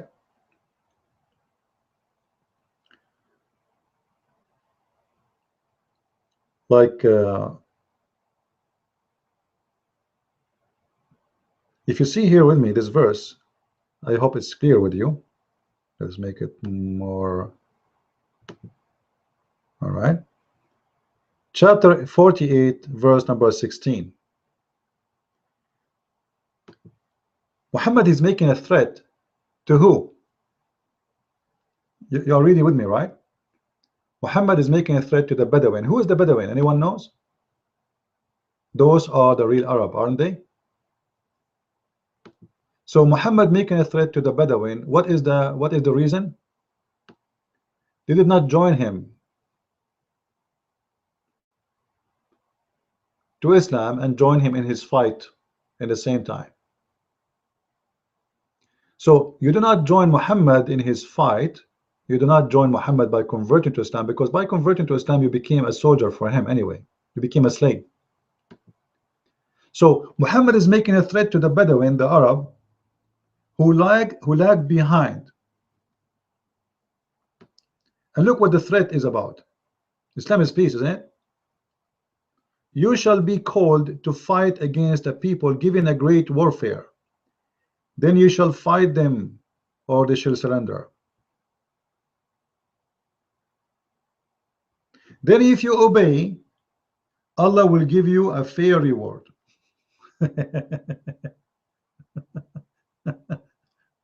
That is something.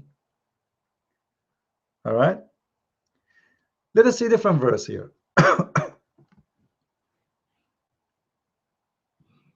I hope you guys take notes. So later when you speak with Muslims, you can come with answers which they cannot refute.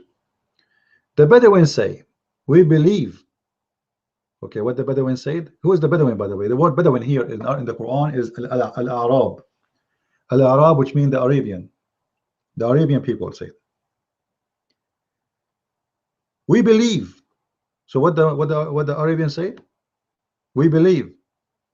Muhammad, he don't like that. You know that they don't believe. You know he forced them into Islam. So he said, say, you believe not, but you only say we have surrendered to Islam. You see it?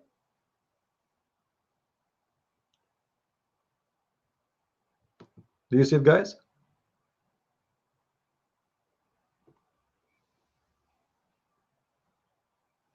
Don't say we believe. You're a liar. And let you know, I don't care really for you believe or you believe not. What I care for, that you surrender. And faith, for faith has not yet entered your heart. Okay, hold on. How they surrender to Islam if faith did not enter their hearts? That will raise a question about the purpose of surrendering to Islam. Correct? Shouldn't we ask why those people they surrender if they don't believe in Islam? Oh, they did because Islam is peace, right? They did because James White said Islam is not ISIS. Isn't it amazing? Obviously, those people, they were terrified by Muhammad, and they join Islam not because they like it, but because they have no choice. They don't believe in it. They surrender, but they don't have faith on it. And this is exactly what Islam is about. To surrender, but not to believe. You believe or you don't believe is not really important. It is the last of Muhammad worry that you believe, that you became a believer. Who cares if you became a believer or not? Don't say we believe, say we surrender, for faith never enter your heart.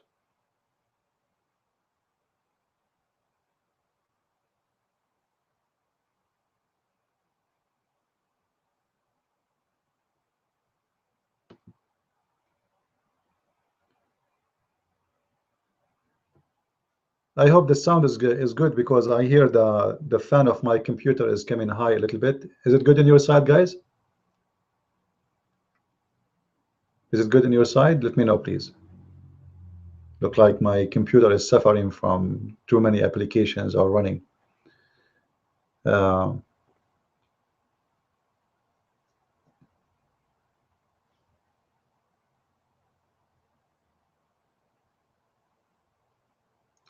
Actually, this is true. Muhammad, in certain time, he was a hypocrite to the non-believers, and he worshipped the three daughters of Allah.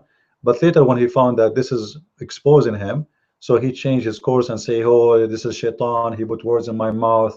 It's not really me who said that." Blah blah blah. You know. But obviously, Muhammad was just being a hypocrite, trying to make as many as he can to believe. This is why we hear and we learned about something called the war of apostate. Right? The war of apostate happened right when Muhammad died. Tens of thousands of Muslims, they left Islam. Why? Because those people, the Bedouin who don't believe. They forced them into Islam, and you know now, generation after generation, you grow up in a society nobody dare to speak about Muhammad. So that's it. Muhammad is a prophet, and who dare?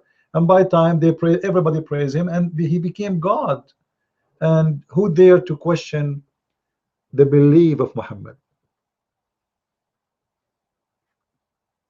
Right? Who dare to question the belief of Muhammad anyway? People before you, they try it. That's why the Bedouin, they saw what happened. You know, there's a guy. His name is Muslim ibn Habib. The Muslims, they call him Muslim Musaylama to make fun of him and to show disrespect, which is very very you know, let us say trashy way of refuting someone. However, uh, when you read my coming book, you will see many surprises about this man. You know, even the word Muslim is coming from his name. Muhammad, he stole his name, he make it a name for his religion. This guy, his name is Muslim ibn Hubayb al-Hanafi. He is a Hanafi. Muhammad, he say, you know what, we are Hanafi. This is the man who is a Hanafi. This is the man who his name is a Muslim. This is a man who called himself Rahman. This is a man who called his God Ar-Rahman. And then Muhammad, he took Ar-Rahman, he took Rahman, he took Muslim, he took Hanafi, and he threw him in the garbage and he slaughtered him. Which means he took a lot of Islam from him.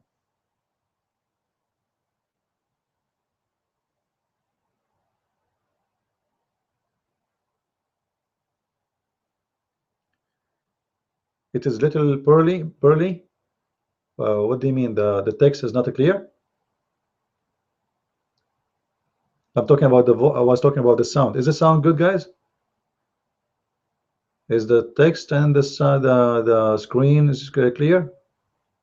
Let me know so I can see if there's a problem. We can fix it. All right.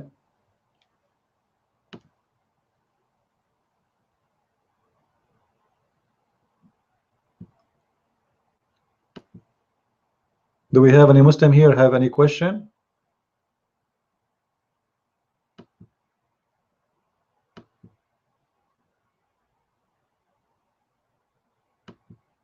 Any Muslim? Look like we have no Muslims here, huh? All right. You know, the Muslims, they challenge me, but I don't find them when we look for them. Just to inform you, by the way, I will be in ABN TV in the 19 and in the 18 and 19 in this coming month. Actually, not this coming month. Hold on. I need to check. I think it's in. They told me it's in. I think it's in April. Yeah. I think it's in April. Anyway, I will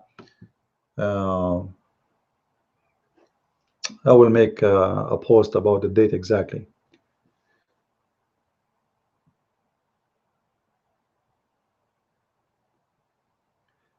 Yeah, well, Muslims, they will kill. It doesn't matter what you do, really. You know, Muslims killing for the sake of or a reason for cartoon is just an excuse. This is you know, the second you believe in this religion, you are an angry person.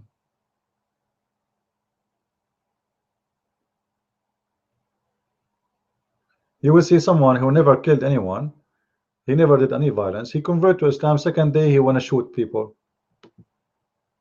It's a fact. Go and see all those who converted to Islam from Muslims, from the West, I mean. They never have a problem with anyone. He convert to Islam, suddenly he want to kill his own parents.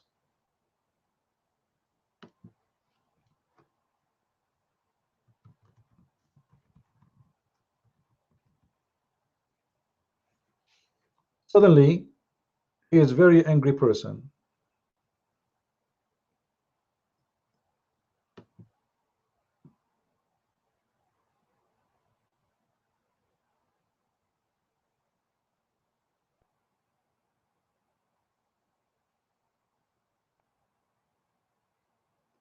You know, we as a Christians,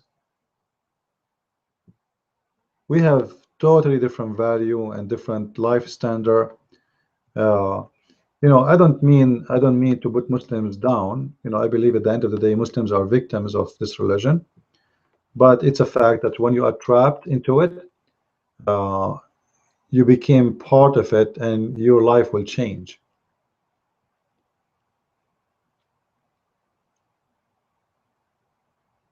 The way you see things, the way you behave, the way even your food, your everything you do is not going to be the same no more.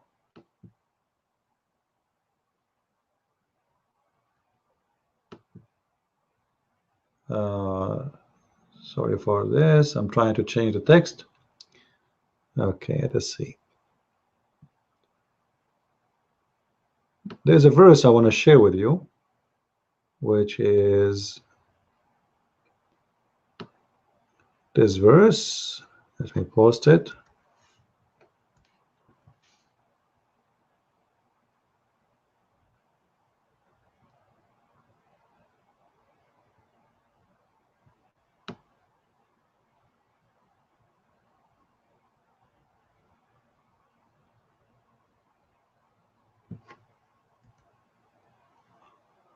All right.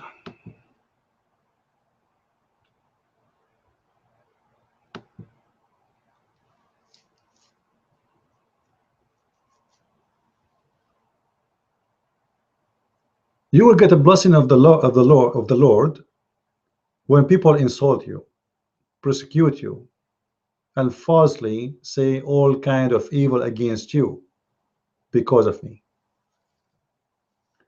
Muhammad, he have different direction.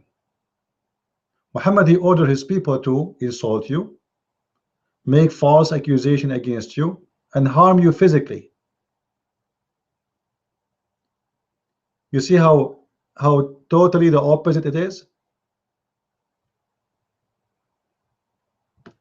You know what I mean?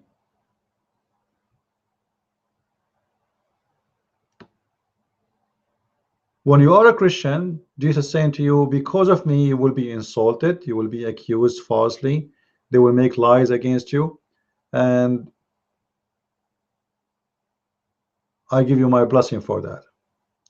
When you are a Muslim, Muhammad says, I will make you fight them, kill them, punish them with their hand, not only insulting them, raping their women, taking their wealth, uh, putting down to earth, take their land. You know, it is totally the opposite promise.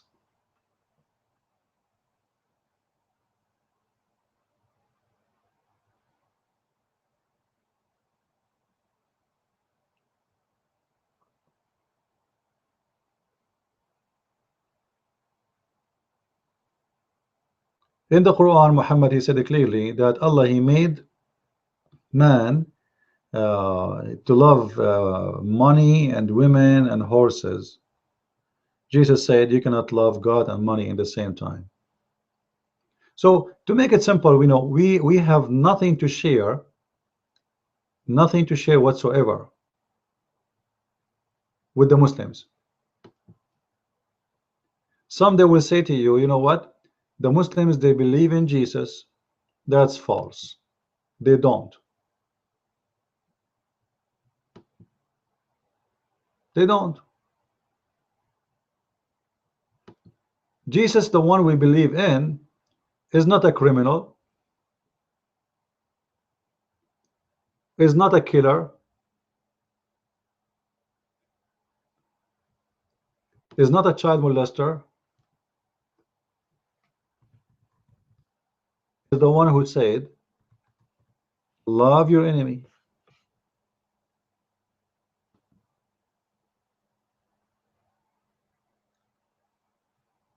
Love your enemy. So what we have to share with Muslims regarding love your enemy, this is the most important thing of Jesus' teaching, actually. All what he is about you love, you know, everybody, starting from your home. So what we have to share with the Muslims, you tell me. Even the name of Jesus, they got it wrong. They have Isa. Who is Isa? Someone is asking a question. How you answer this question? The more you speak about Islam and against all Muslim, the more terrorists we create. That's false, because simply, you know, you know, you see, the one who said that is Malala. You know, people, they praise her too much, blah blah blah blah. You know, Malala, if she is a young girl anyway, she should know that she should answer. Well, why she was shot herself? Why she were shot herself? Is that because she spoke against Islam?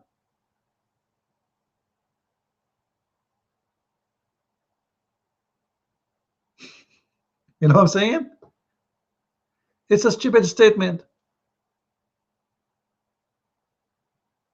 Because if the reason for her to be shot is what is nothing, then it doesn't matter really if we speak against Islam or not. They will shoot us the same they did to her.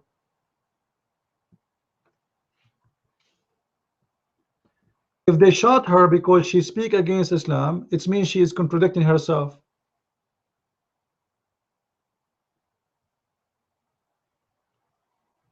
Correct?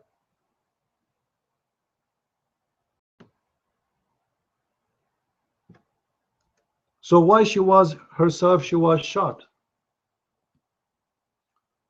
What is the reason?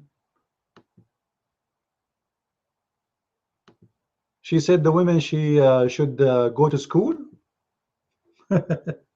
She said the women, she should have her own rights. She's speaking against Islam. So it's a very stupid statement from a naive girl. She became famous for something happened to her, and everybody starts supporting what, but nobody want to face the truth that this woman, Malala, she was shot for she said something against Islam. Otherwise, why they shot her? Because she is a Muslim? They shot her because she was a belly dancer? No, she was not. What she did?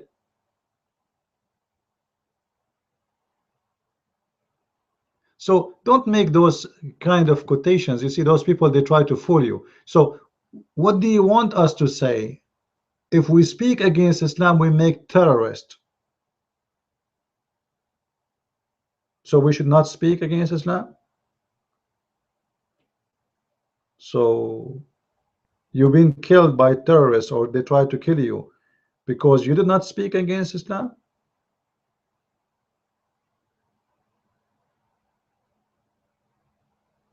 So this is a very false statement, right? Another question. I will try to put the questions in the screen so everybody can see with us.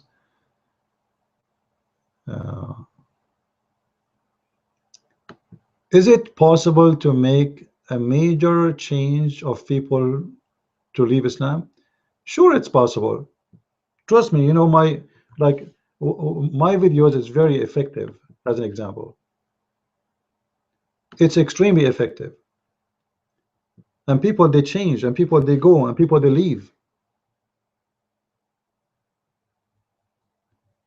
But you see, it's a dirty job. Like, somebody have to collect your garbage in the front of your home. That is the garbage guy.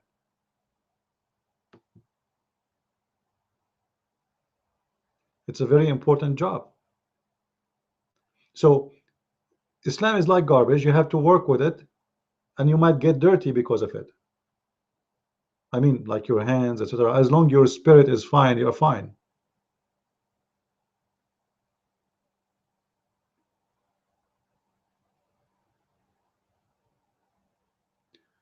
Why despise dogs when one of his real name were translated to as dog? You see, Muhammad, this is the question here. Why Muhammad, he hate dogs if one of his names, or let's say his last name, is dog? According to reference that the grandfather of Muhammad, he was called by that name, and each one he gave his own reason. However, all of us, we know that dogs have a kind of special kind of sensation, which is unique. So dogs can feel energy.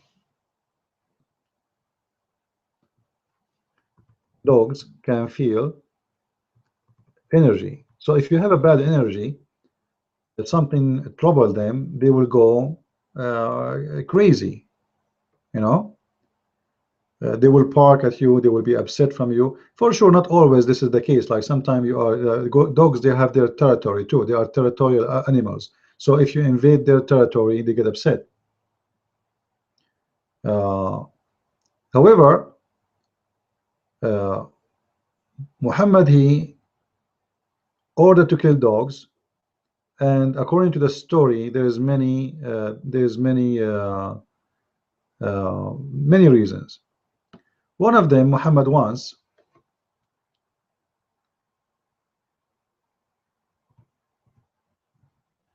according to his story, and I believe it's a fabrication, the angel, he stopped coming to his house.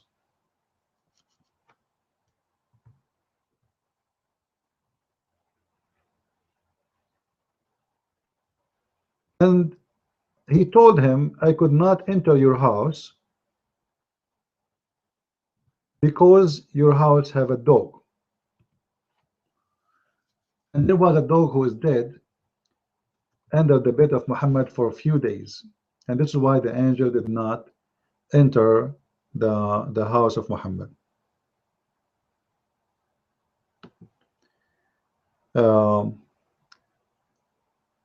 I will try to show the reference on the screen so we can read together.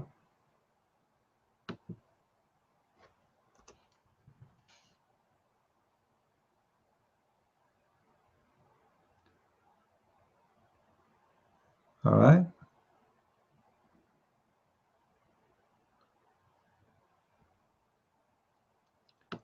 I hope it's clear. Let me make it more clear here. It was narrated that Aisha said, Jibril as promised the messenger that he would come to him in a certain hour. There's an appointment. But he was late. The prophet went out and there was Jibril standing at the door. He said, which means Muhammad, what kept you from entering?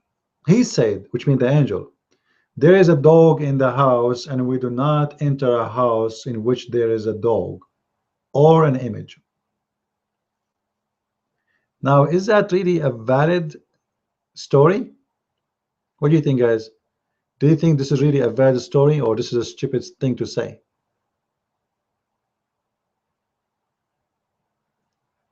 Why the angels will not enter a house there is a dog in it? You know, according to Muhammad, what he's trying to say to you that dogs are very filthy creatures, and angels will never enter your house unless you don't have dogs. Well, you know what? This God is very weird, because as I know that all creatures, they have their own dirt. Like how many billions of germs we have in our mouth right now, all of us. Cats have dirt, you know, all creatures have dirt. We eat, we know, etc. So what's wrong with dogs? Dogs are very nice creatures. They are always a friend for mankind. They protect you, they defend you. They used to be like not long time ago, like maybe 100 years ago, they used to be number one, you know, partner for mankind. And actually, until now, you know, if you're a farmer, you better have a dog. You need to have a dog, right? Like the best partner for a farmer is a dog. And if you go in the wood, if you go in the jungle, if you go in etc. in the middle of nowhere, don't you wish to have a dog with you? A dog can be more helpful than a human being. Dogs are very loyal. Dogs can protect you with their life. You sleep, they are awake because they have a special sensation, which means they can wake up for a very, very simple sound. So they are very useful animals. Why Muhammad he hate them? Now, before we move from this topic here, Muhammad he mentioned to kill black dogs, as we know. When they asked Muhammad, that will take you to different you know, like level of thinking of Muhammad. That will make you understand Muhammad more. When Muhammad he ordered to kill the dogs, one of the followers, Muhammad followers, they said to him, you know, Prophet,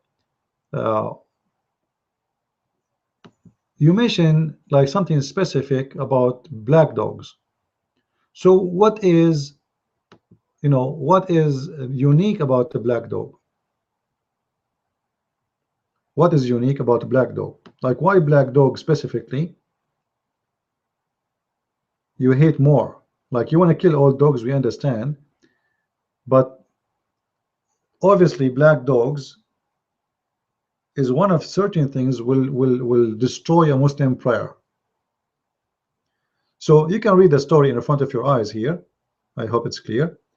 The Messenger of Allah said, when any one of you stand for a prayer, there is a thing before him and equal, etc. And then he said, those three things is a donkey, a woman, and a black dog, and that will make the woman equal to a donkey and a dog. She's in the middle. And the Muslim, they say to us that Islam protect, respect women. Yeah, absolutely.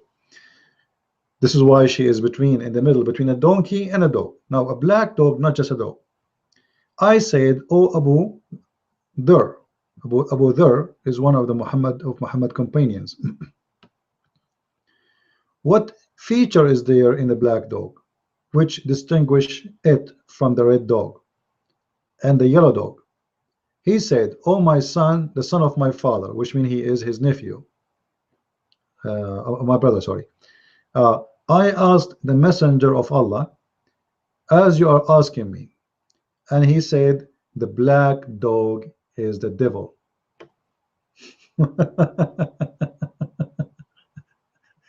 That's not only it is a racist, stupid statement, that is disgusting. Seriously disgusting. So Muhammad is against dogs in general, but he is against black dogs specifically. And the reason is, black dog is the devil. You see, there's a yellow dog, there's a white dog, there's red dog. They are not the devil. The devil is black.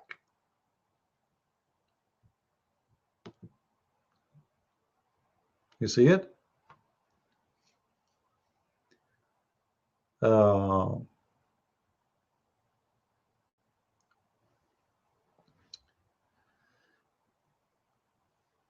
we have Shane. He is sharing with us a verse from the gospel. You know, I advise anyone, like, you want to really see the difference between what Quran is about and what the Bible is about, just read. You see how stupid this book is. You do not need to be a genius to figure out that this is a very, very weird religion. Very stupid, does not make sense, it's racist, even against animals because of their color.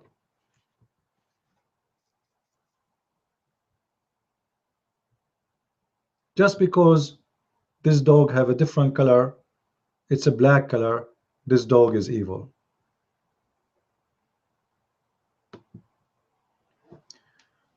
Thank you, Shane, for sharing this verse. Beloved, believe not every spirit, but try the spirits whether they are of God, because many false prophets are gone out into the world. So we as a Christians, actually, very beautiful verse, we should examine the spirit. Do you think there is a spirit of God to say dogs are black dogs are Satan? Shaitan, what is that? Do you see the spirit of God there? White dog and red dog are not Satan, but the black dog is Satan.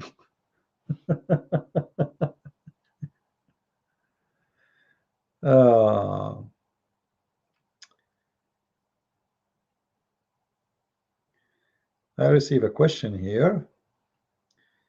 I have a question. Let us see. How the law for imams to inform Muslims convert that there is a risk they will be killed if they leave Islam. All right. Well, you know, for sure, Muslims usually they will not like to tell you if you are trying to convert to Islam or trying to convert you.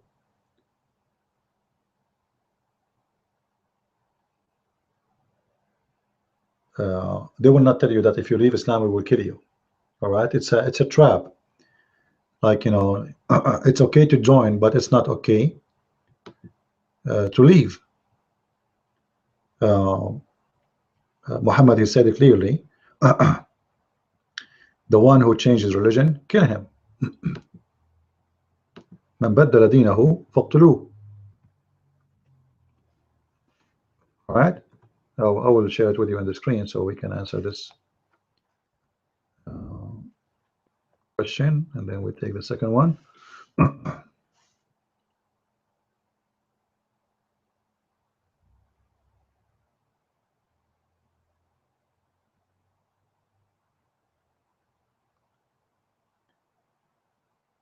So there's no question really that Muhammad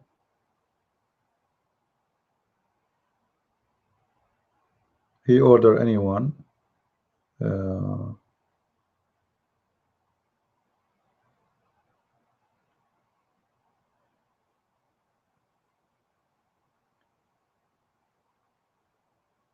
let us share the screen with you and show you some of the hadith here about this issue here.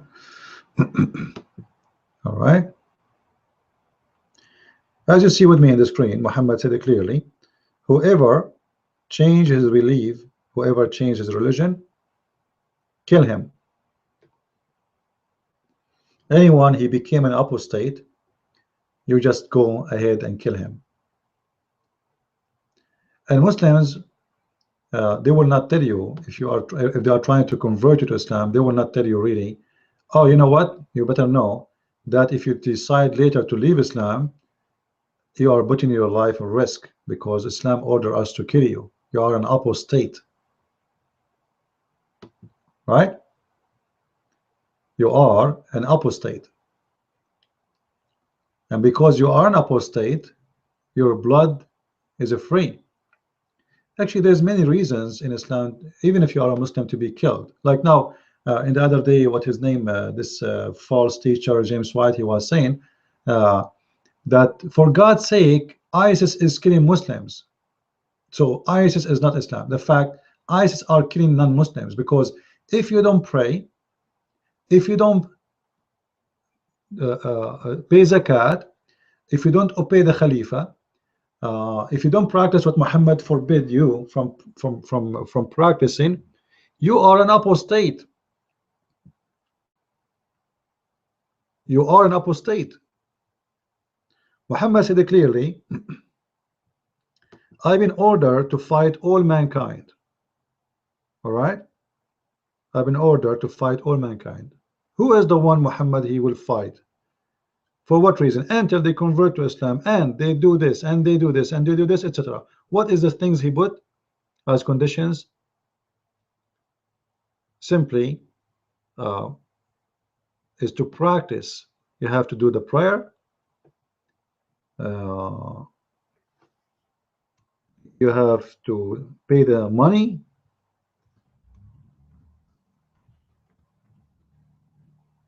You have to forbid what he forbid. You have to eat what he ordered you to eat. And only then your life is not at risk. All right, as you see, the hadith is in front of you. All right, you can read as many as you want. So Muhammad have an order supposedly from his God. If there is things, if you convert to Islam by saying Shahada, well, you are good to go, but yet then there's things to follow. You have to pay him money. This is very important. If you don't pay him money and you don't pray and say he is a prophet every day, 5 times a day, all right, then your blood is for free again.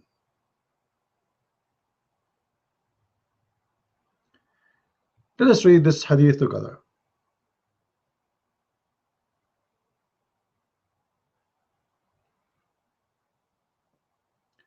And the reference in front of you, I hope it's clear. All right.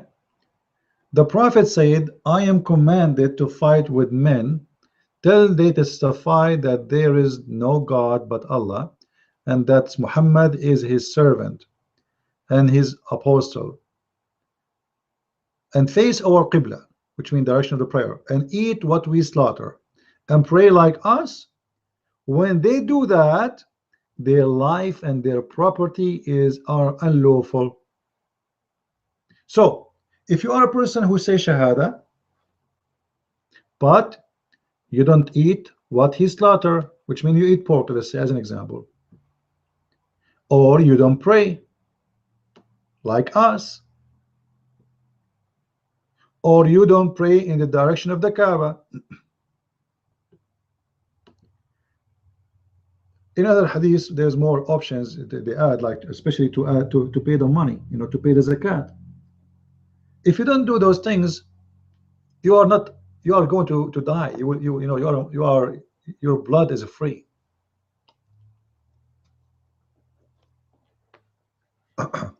You do those things, then you are fine, you are safe.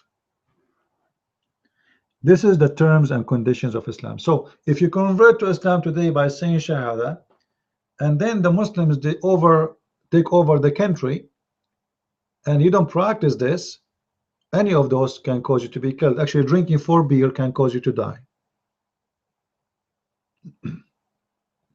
4 beer, not 5. 4. That is the fact, and that's the truth.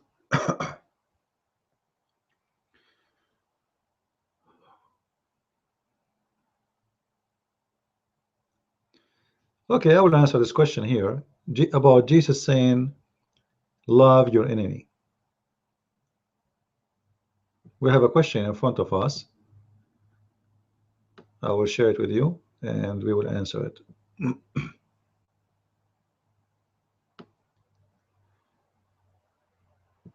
Which means is this question, like, it's very hard to follow the teaching of Jesus by saying love your enemy.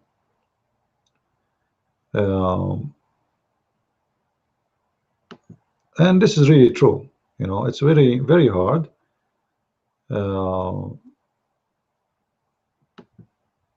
practice, you know, such a thing, you know, love your enemy. But let us explain what love your enemy means.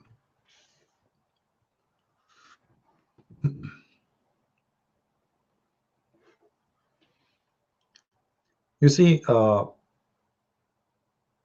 am a person who is I believe that every human being have the right to defend himself. I believe that you have the right to carry arms, as long as you don't use them for killing, hurting people. That's fine. But to defend yourself, it's not a problem. Jesus himself said, if you don't have a sword, go and buy one. If you don't have a sword, go and buy one. Then Jesus said to us, love your enemy. What does that mean? What if somebody want to kill me, as we see in the screen? How you can do that? See, love here is about you are in love with God, the one who created this person.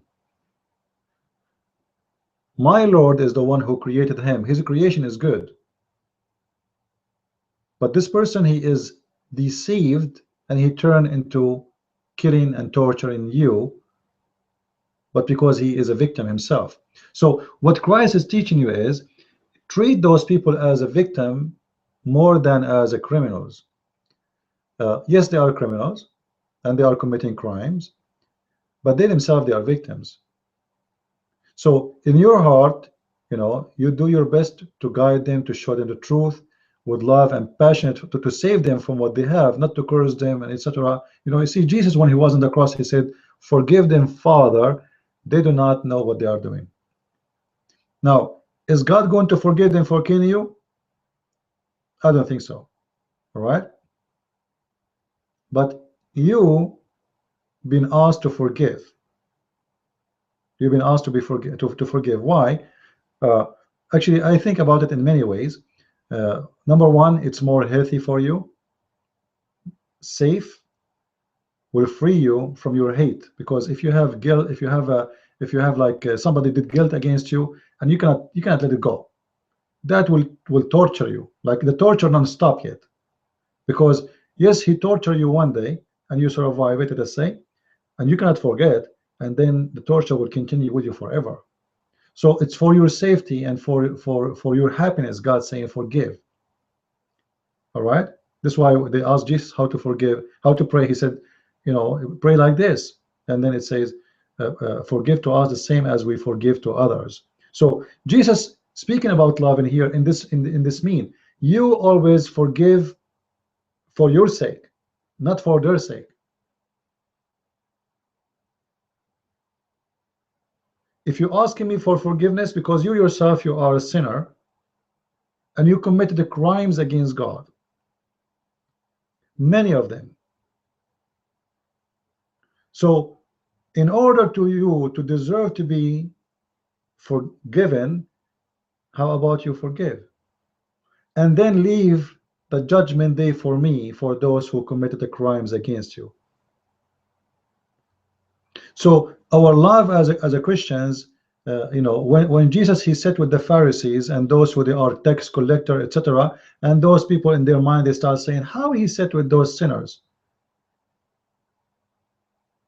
The Messiah he understand what they are saying, and he was you know, like I am the same as a doctor who sit with the sick one, not to be sick but to save them. So your duty as a Christian is you are there as a doctor to save the sick one.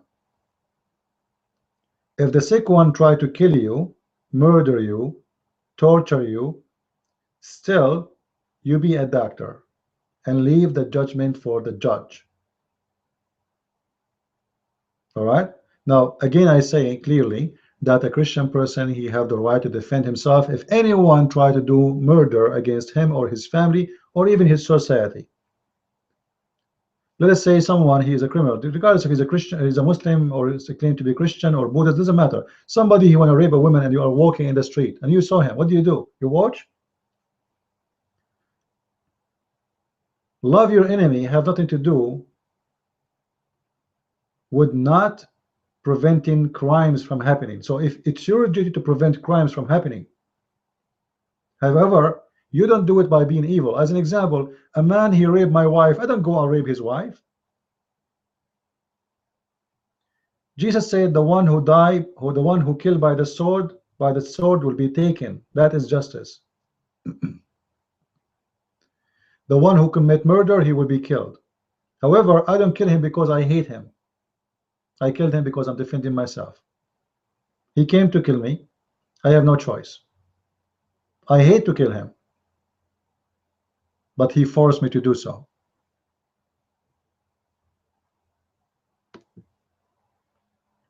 I hope what I said is clear, right?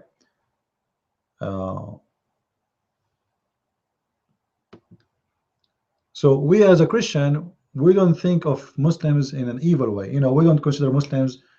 We feel for them. We think they are victims. The Messiah he said love everybody, and you know I say I love really when I see a Muslim coming to debate me, I feel so happy, so excited, because here we go, I got a chance today to save someone. You know my point. It's a golden opportunity to save someone's life, to change his life.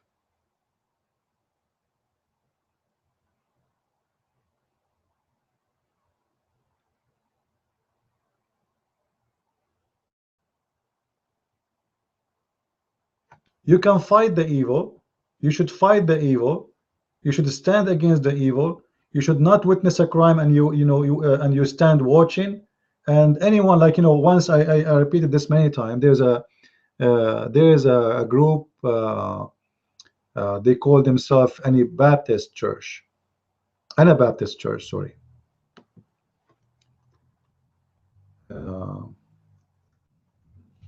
I'll try to share their video,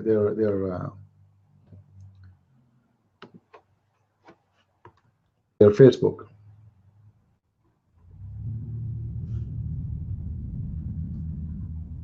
I met this guy. I was in Asia, and I was in a meeting with a senator there, and I was explaining to him that Islam do not believe in peace, etc. You know. So anyway, this guy, he said to me, so what do you do? You know, what do you do? I said, well, I teach people about Islam, you know. And I quote for him a verse, and then he said right away, he said to me, oh, you are one of those guys who divide people. I said, what? What do you mean I divide people? What are you talking about? How am I dividing anyone?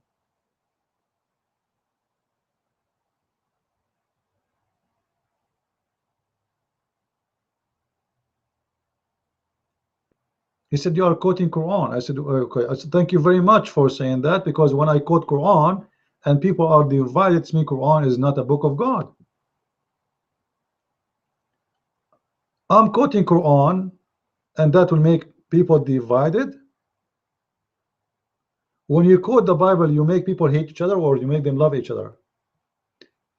Anyway, later I went to his Facebook page, and actually he said to me, you know what, I have Muslim friends. I said, you know, Muslims have no friends. He kept repeating, no, I have Muslim friends. I said, they are not listening. Muslims has no friends. You are not listening. I'm not saying you don't have a friends. They don't have a friends. They don't. You have them as a friend. This is your business. Muslims cannot take you as a friend. As simple as that. And I start quoting for him verses from the Quran, and he was looking at me in so angry way, very angry way.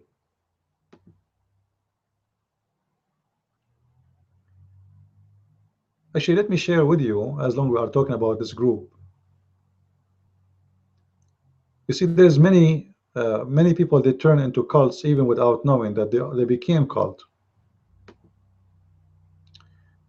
This is their church in the Philippines. All right.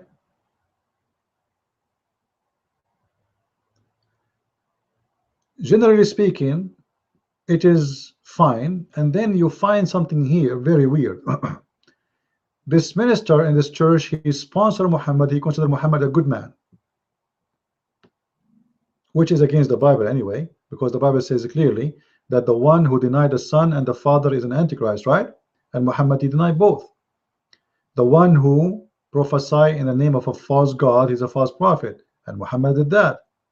And Muhammad gave false prophecy, but yet still they don't dare to say Muhammad is a false prophet. Look what it says: Christians must abandon violence, including military service. This is a very hypocrite statement and very stupid statement. If we abandon military service, our enemies will take us in the speed of light. Do we agree? It doesn't matter what country you are in. You know, I'm not against you. You see, if you are in China, if you are, China is a communist, right? Still, I believe you should have an army. You should have a police. If you don't have a police and an army, the society will be destroyed.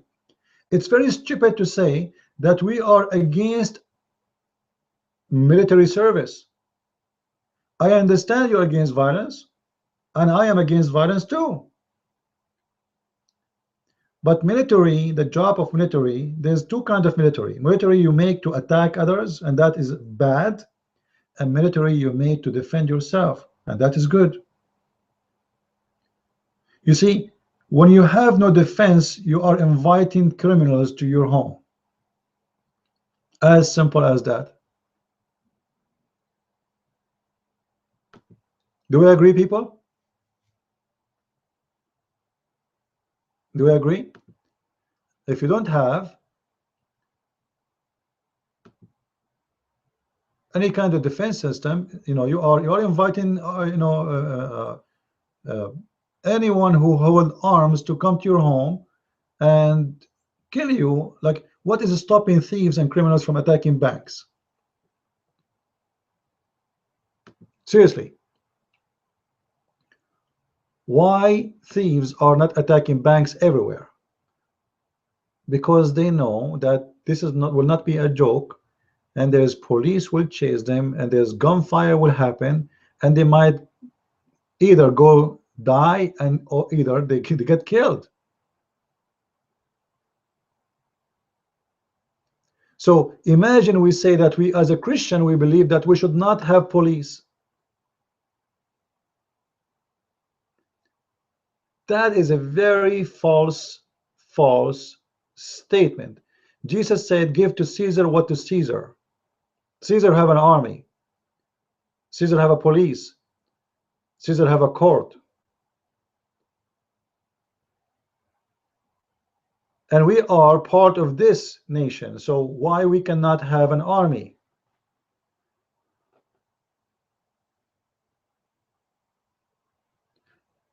This is why I say you have to be careful. Like when you go to someone, he claimed to be a minister, try to find out what those people are about, what they teach, and not everything is said and in the name of church it means it's true. There's many fabricators, many liars.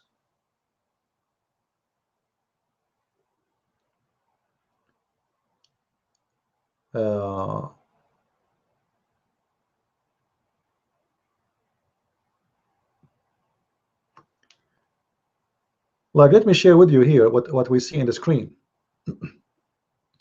Here is a little quote that highlighted the diversity she's seen in Mennonite Church, talking about a woman. When I was 15, my family spent their year in Buenos Aires, Argentina.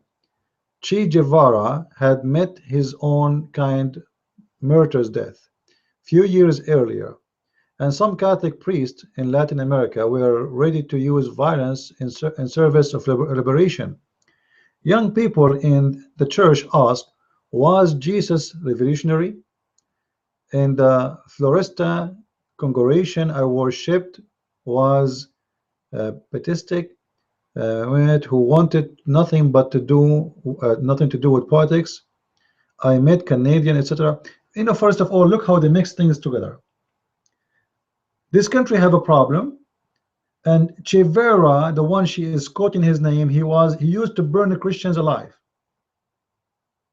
He used to burn the Christian alive. So she's saying some priests, they are willing to go for violence. Well, they are defending themselves. This guy is burning Christian alive. So they burn you alive, you have no right to complain. They kill you. You know, this guy, by the way, many of the naive Christians, they wear the shirt, have the picture of this filthy man, Che Guevara. This is a very filthy criminal, very disgusting criminal. He used to put Christians inside the church, or Christians who seek refuge inside the church. What he do, he burned the church when they are inside. This is a Che Guevara, which everybody speak about him as a freedom fighter. He's a war criminal. He's a very filthy criminal. And the stupid, naive ones, they think that he's a good guy. Like, did you ask yourself how many people this guy he killed, from children and women, before you go and praise him and put his picture in your hat and in your shirt?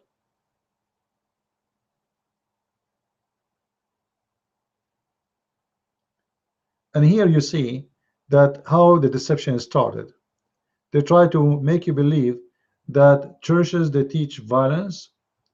The real church is the one who is against military service, against police service, against holding arms. Actually, I made videos about this guy and I exposed him, big deal, and he did not dare to answer me.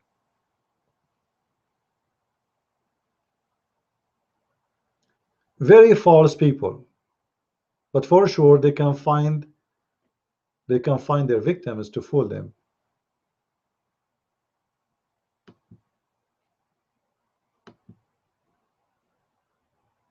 When I quoted for him that Jesus said, the one who don't have a sword, go and buy one, he could not answer me. Why is Jesus saying go and buy a sword? Sell your garment and buy a sword. What for? And they told him, Lord, we have 2 swords. He said, okay, that's enough.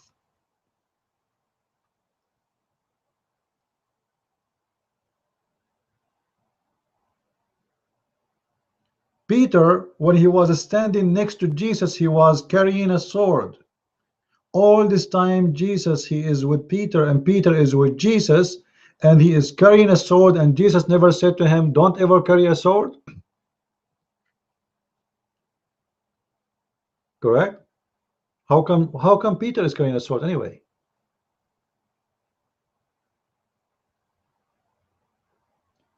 Which question I should ask to know if the person have a bad and good spirit? First of all, we are talking about prophets, not about just individuals. Remember that. All right. So the bad spirit and the good spirit is something we mention usually when we talk about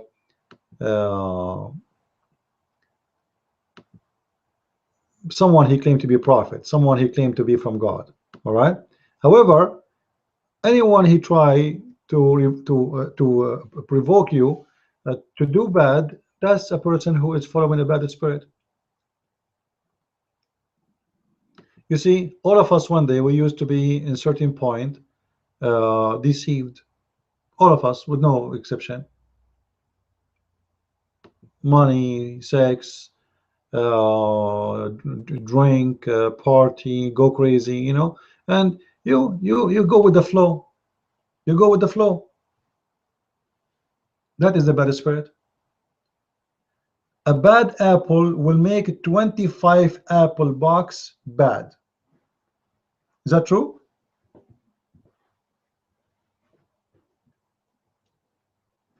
I think you agree with me, right?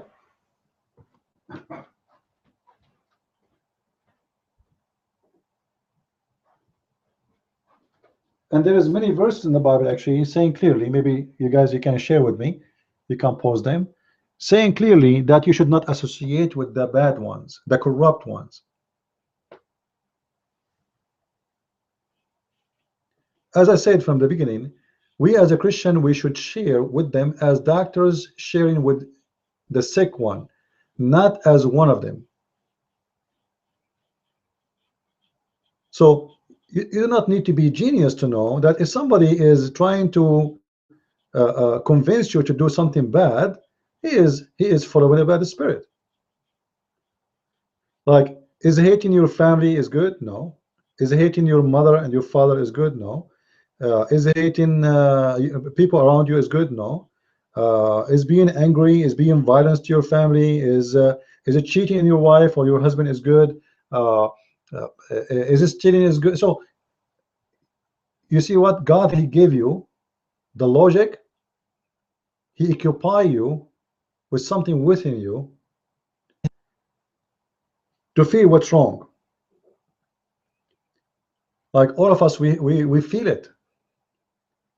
Like, do I need to say to you really violence is bad to know that violence is bad? You feel disgusted the second you see blood is coming from the head of somebody or the wound of somebody. You feel disgusted when you see somebody get hurt. Like somebody, he closed the door of the van of his car in his finger. You feel the finger, you feel the pain in your body, even though it's not you who got hurt, because you know this is really bad. God, he occupy us with equipments. You see, God, he is the best high-tech creator. He gave you a lot of things. You have it, but maybe you did not notice how much lucky you are to have it. So you can recognize right away really what is wrong, what's wrong, what's you know, this guy here in front of us, we are speaking about his church. It sounds good. Those people are against violence, but what they are saying, it is false.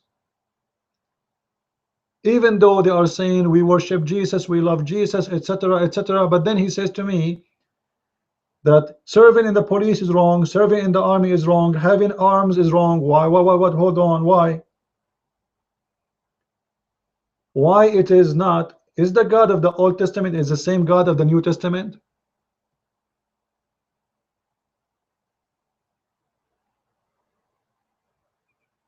Guys, is the God of the Old Testament is the same God of the New Testament? He is the same, right? Well, how come the God of the Old Testament, he allow his people to carry sword and go to war and etc.? So what's wrong? He was wrong?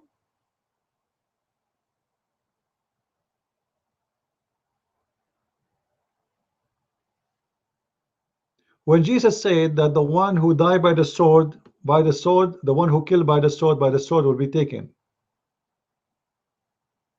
Who is going to take him by the sword?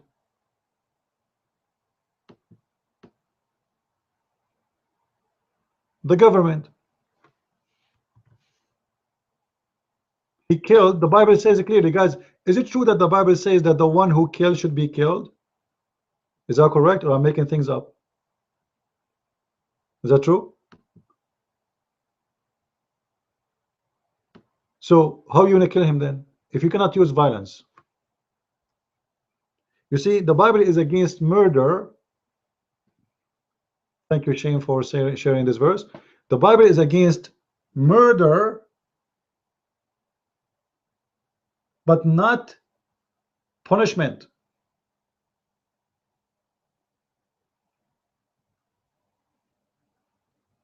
Commit no murder.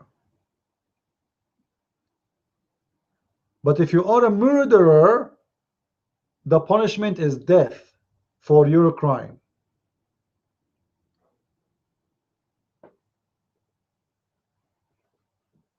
Are we following? So we as a Christians, we don't promote violence and we don't support violence, but we support justice. So if somebody kills somebody, he should be killed. I do not need to kill him. We have a court, we have a police, we have a judgment. If the judge say this guy is a criminal, he should be, etc., etc., that's it.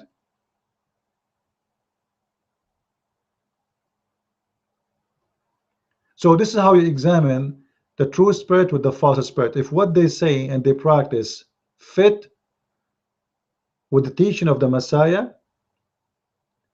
and the order and the will of the Father. Remember, Jesus said, not everyone says to me, Lord, Lord, will enter the kingdom of my Father, but the one who do his will. So if it does fit with his order, with his teaching, and with his will, that is the spirit of good. If it does not, it's not.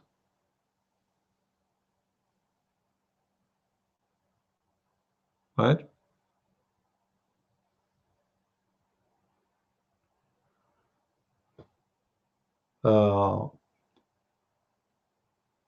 I hope, guys, today that you have a new form of our broadcast.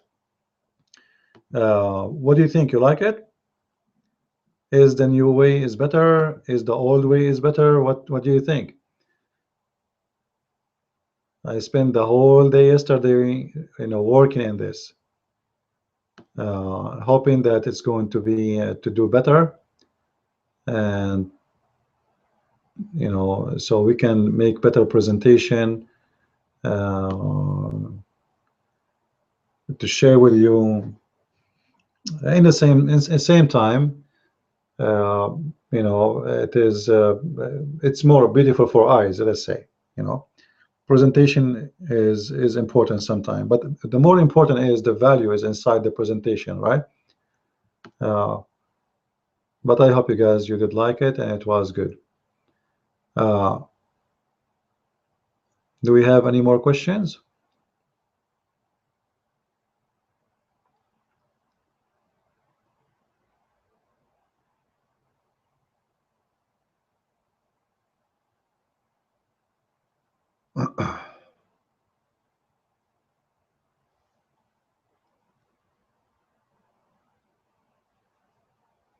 No question.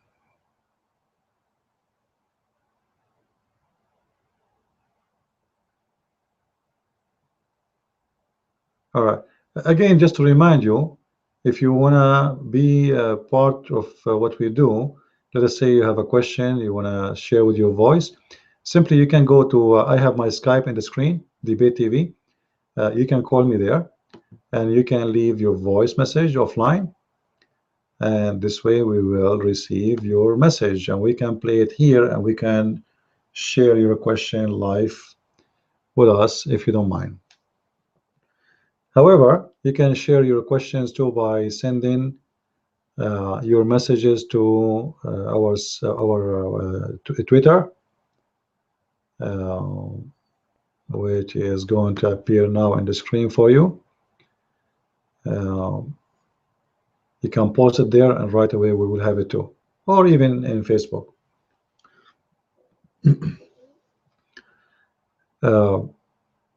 But too bad we did not get any Muslim today to ask or to make a challenge.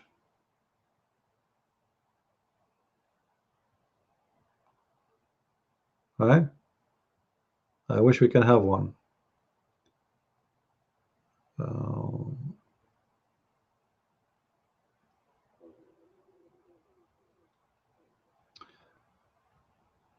All right, look like we are here out of questions for today. I hope you guys did enjoy your time with us and you learned something. And don't forget, please, to inform your friends that if you like what we do, you would like to support us, you can go to the link in the screen under the name of Christian Prince Show, where it says help us with our mission, and www.patreon.com/Christian Prince. Until now, we have very few donators, but few is good because the Lord is good and always He blessed the few. However, I hope that more people will support what we do, so we can do better and we can accomplish more and we can add more features to what we do, etc. So share with your friends, tell them if they can help us, and let us get the help if you can do so. Until we meet maybe tomorrow, I say God bless you, and I appreciate you being with us here. Christ is Lord and Islam is false. I mean to that. Bye-bye.